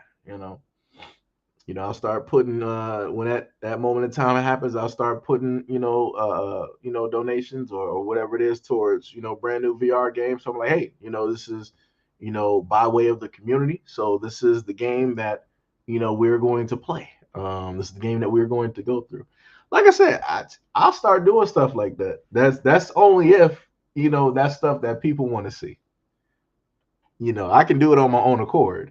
But if that's stuff that people want to sit up there and see, I don't mind, sitting up there doing it, taking a shot directly at it, doing like live streams and and all that other type of stuff. Um, but the Switch is dope. I like it. The main game that I play on there is Pokemon Arena, which is like an arena MOBA version. Of Pokemon where you select your Pokemon, you got the field, you got the enemy field, your field, and all that other type of stuff. I feel like that's pretty dope because yet again I grew up with Pokemon. I'm a fan of Pokemon, so that's a pretty dope game. Timothy said the Switch is cool, but it just needs more games and better graphics, but still fun and nice. I use the Switch for retro games and exclusives. Right, right, right. The Switch is good for that. Like I said, Nintendo is always going to have like their mode where they just they stay here and this is what they're good at. This is what it is that they're going to do. Realistically, with all the money that Nintendo actually has, they could upgrade and start doing 4K or whatever it is if they wanted to, but I guess they don't really see the benefit in it at this moment in time. They'll just do it after everybody else is done. So that could either be a smart decision or a dumb decision, but maybe they like to do stuff last after everything has been perfected versus them going out there and throwing something out there that might not work. Because remember, this is the way I put it. Like you know what? In a sense, I trust the way that Nintendo moves, and I don't really judge them too harshly because Nintendo was the first ones to come out with the devices like the Wiimotes and stuff like that. Everybody else started trying to follow, right? And then that was the main fad. That was the main gimmick when the PS3 was basically out, right? They had their, the two multicolored vibrators that you basically that you basically played with, and you were playing these games and stuff, right? Where is that at when it comes to the PS4? Where is the PS4 web camera now that was interact? Where's all of that stuff now? All of those gimmicks are gone. Project Natal or Project Connect, as it was known, that was in a sense supported to an extent.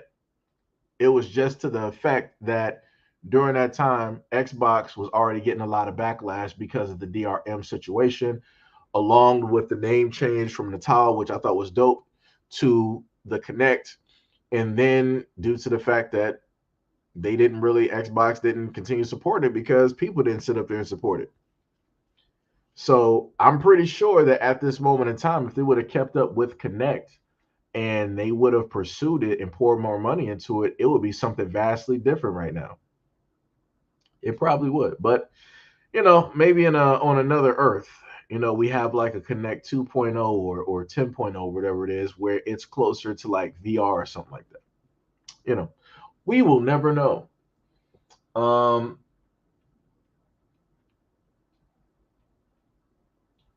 Let me see. Timothy said, I have no problems with Xbox, just giving you some ish, lol. That back and forth is done to be funny. No, it's funny to an extent. When it comes to like the console, like I say this, I think it's more annoying for people when people are only specifically on one thing.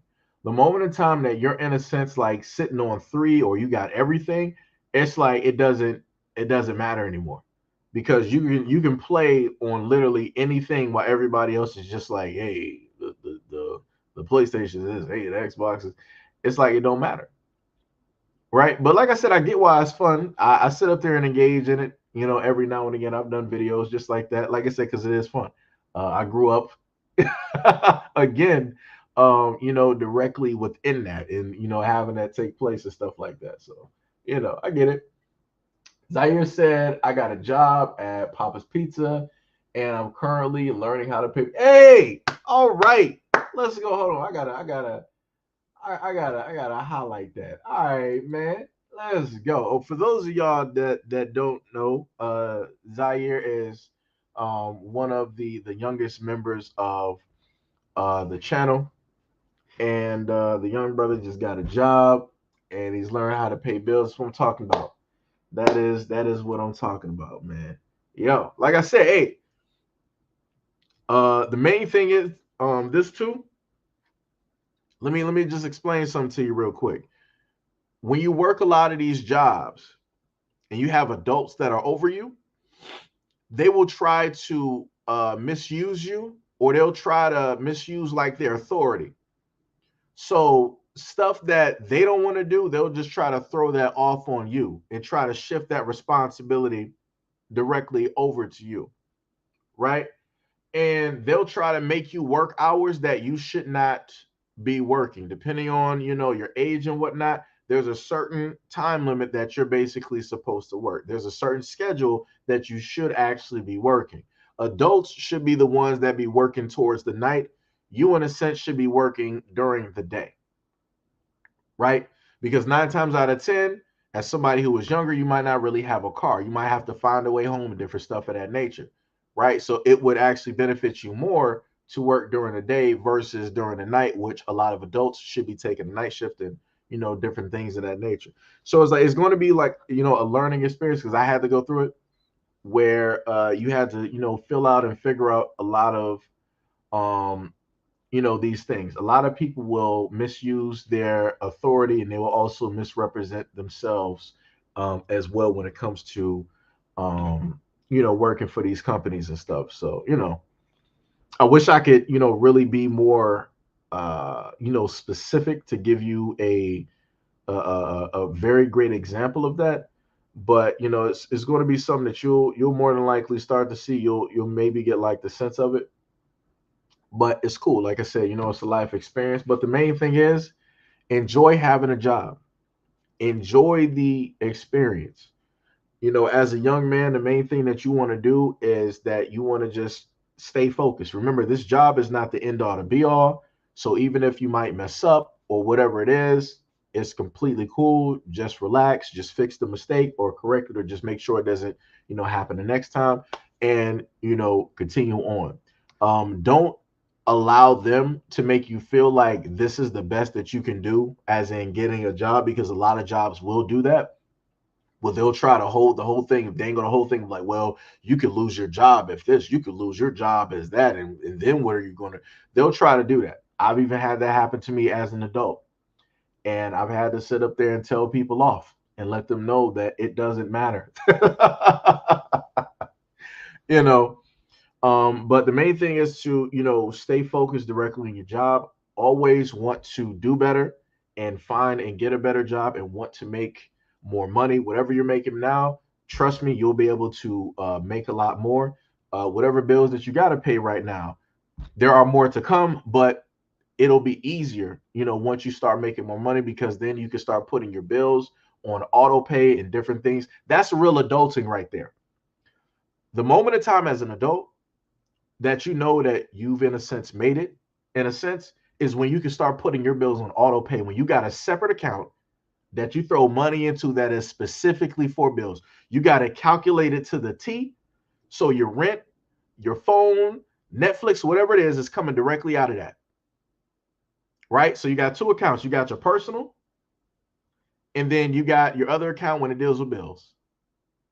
So I would say, focus on, trying to get to that point at a young age. Like I said, I want you where I wasn't when I was 18. Like for me, I wanted to start. I was going around, cutting grass, but I wanted to do a lawn care business.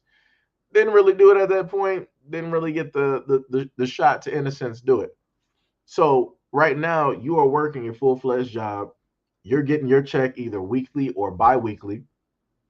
Make sure financially you start writing down your bills, write down the things that you spend money on. So that might be Xbox Live, that might be PlayStation, right? Maybe you might spend money on games or maybe on food or different things of that nature. Like what you would want to do right now, because I'm trying to give you the information that I never got when I was younger. Itemize all of your spending. Figure out what you need and what you don't need. Because if you're trying to save money, you got to take out all the things that are not needs, and you got to keep the things that are necessities that really help, right? So you got a phone bill, right? Maybe you might have to help out with electricity.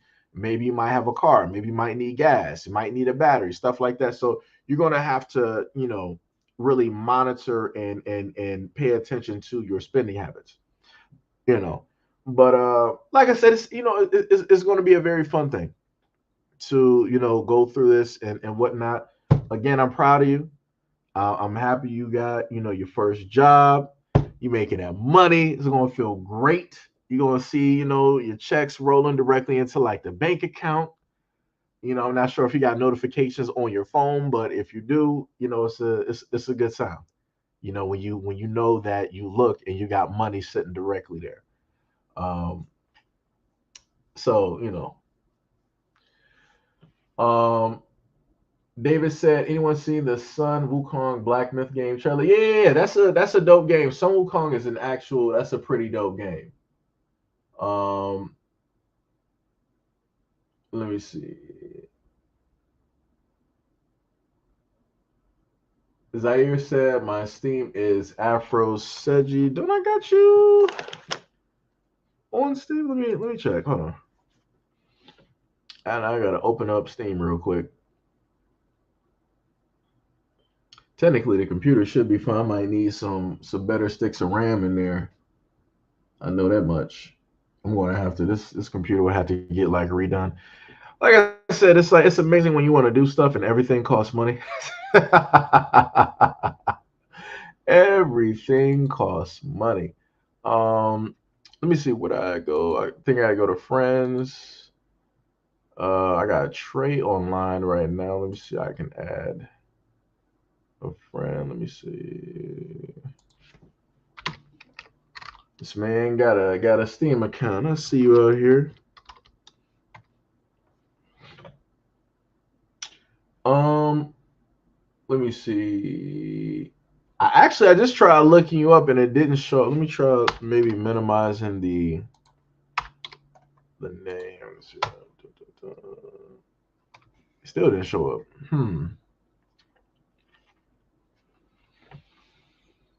Cannot find you, my friend. Cannot find you. Which is weird. Um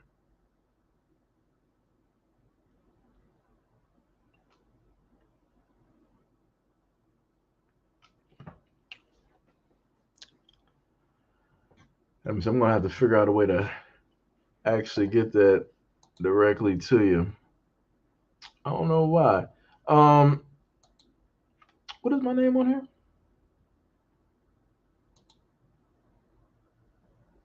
Yeah, if you look me up, you should actually find me. Let me see something. Let me see if I can actually find myself on here. If that'll work. Let me see something. Yeah, so if you look me up, so Zaire, if you look me up on Steam and you type in SEIJIHITO, you'll find me. You'll find me directly up there. I got an old picture from a game that I used to play. I'm pretty much I'm the only one up there with that name. I'm one of one, so it'll be impossible to like not find me. So I think that'll probably be the best way that you can find me.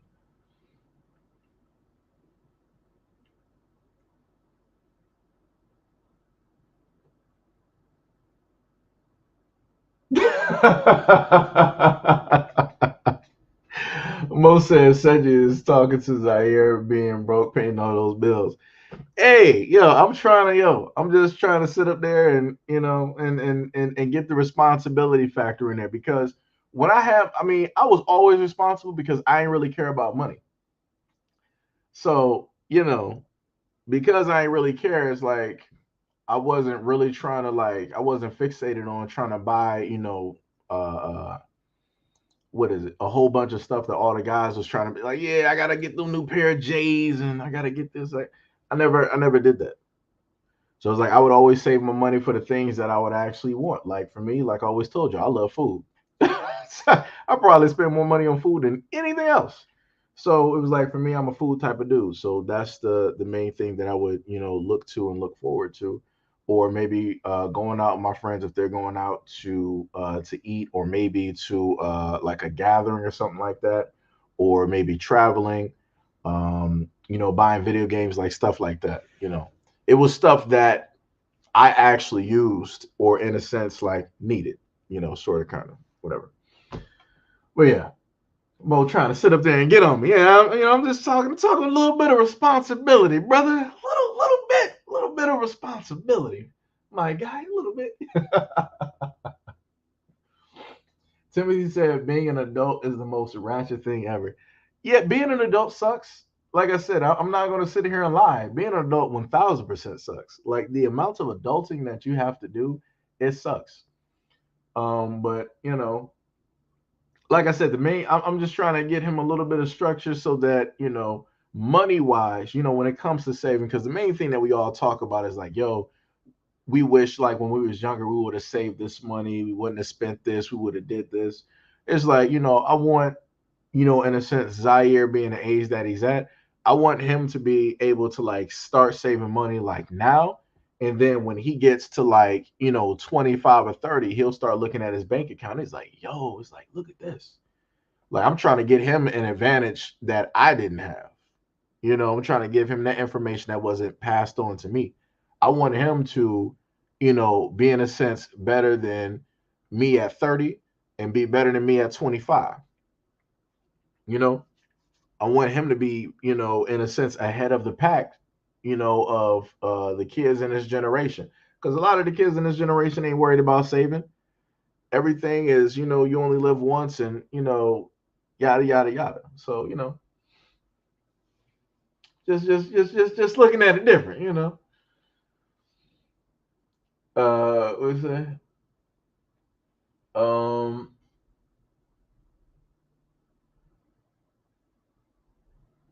Let me see. What was some of the stuff that y'all said earlier? Let me see some. Uh, oh yeah, Computer Geek said that Steam crashes often. Um, for me though, Steam doesn't really crash like that. I think when I had like my laptop or something, it was a little bit different. It did crash. It did.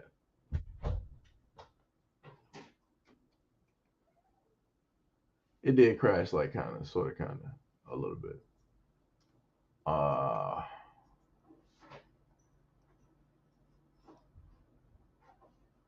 Wait, let me see. See, Miss Durant know what it is. She already knows.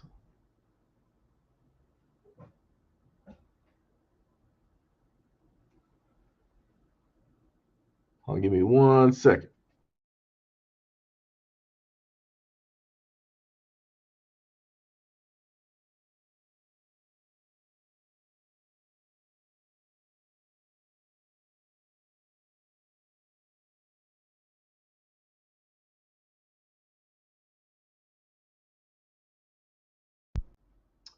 All right, I'm back. So what are we gonna do here? We're dwindling down. It's been about 3 hours and 23 minutes.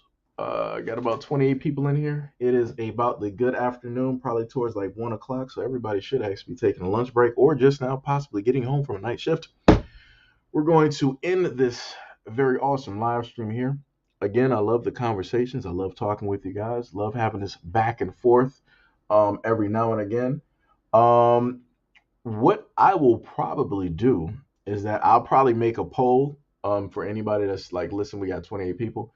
For anybody that's listening, I'll probably make a poll and I'll ask if you guys would like to see like a game stream one of these days, and I'll probably do that for the next live stream. So it could be of a variety of games. I'm not sure which. Y'all probably have to write that down in the comment section to like let me know what it is, if it's going to be Steam or PlayStation or Xbox, and then we can, do that. So then y'all know what to expect from, that live stream. But anyways, love you guys. Respect you guys a lot. Again, thanks for any and all of you guys who have donated directly to the platform today. It is very much appreciated. Peace, love, and I'll see you guys on the next live stream.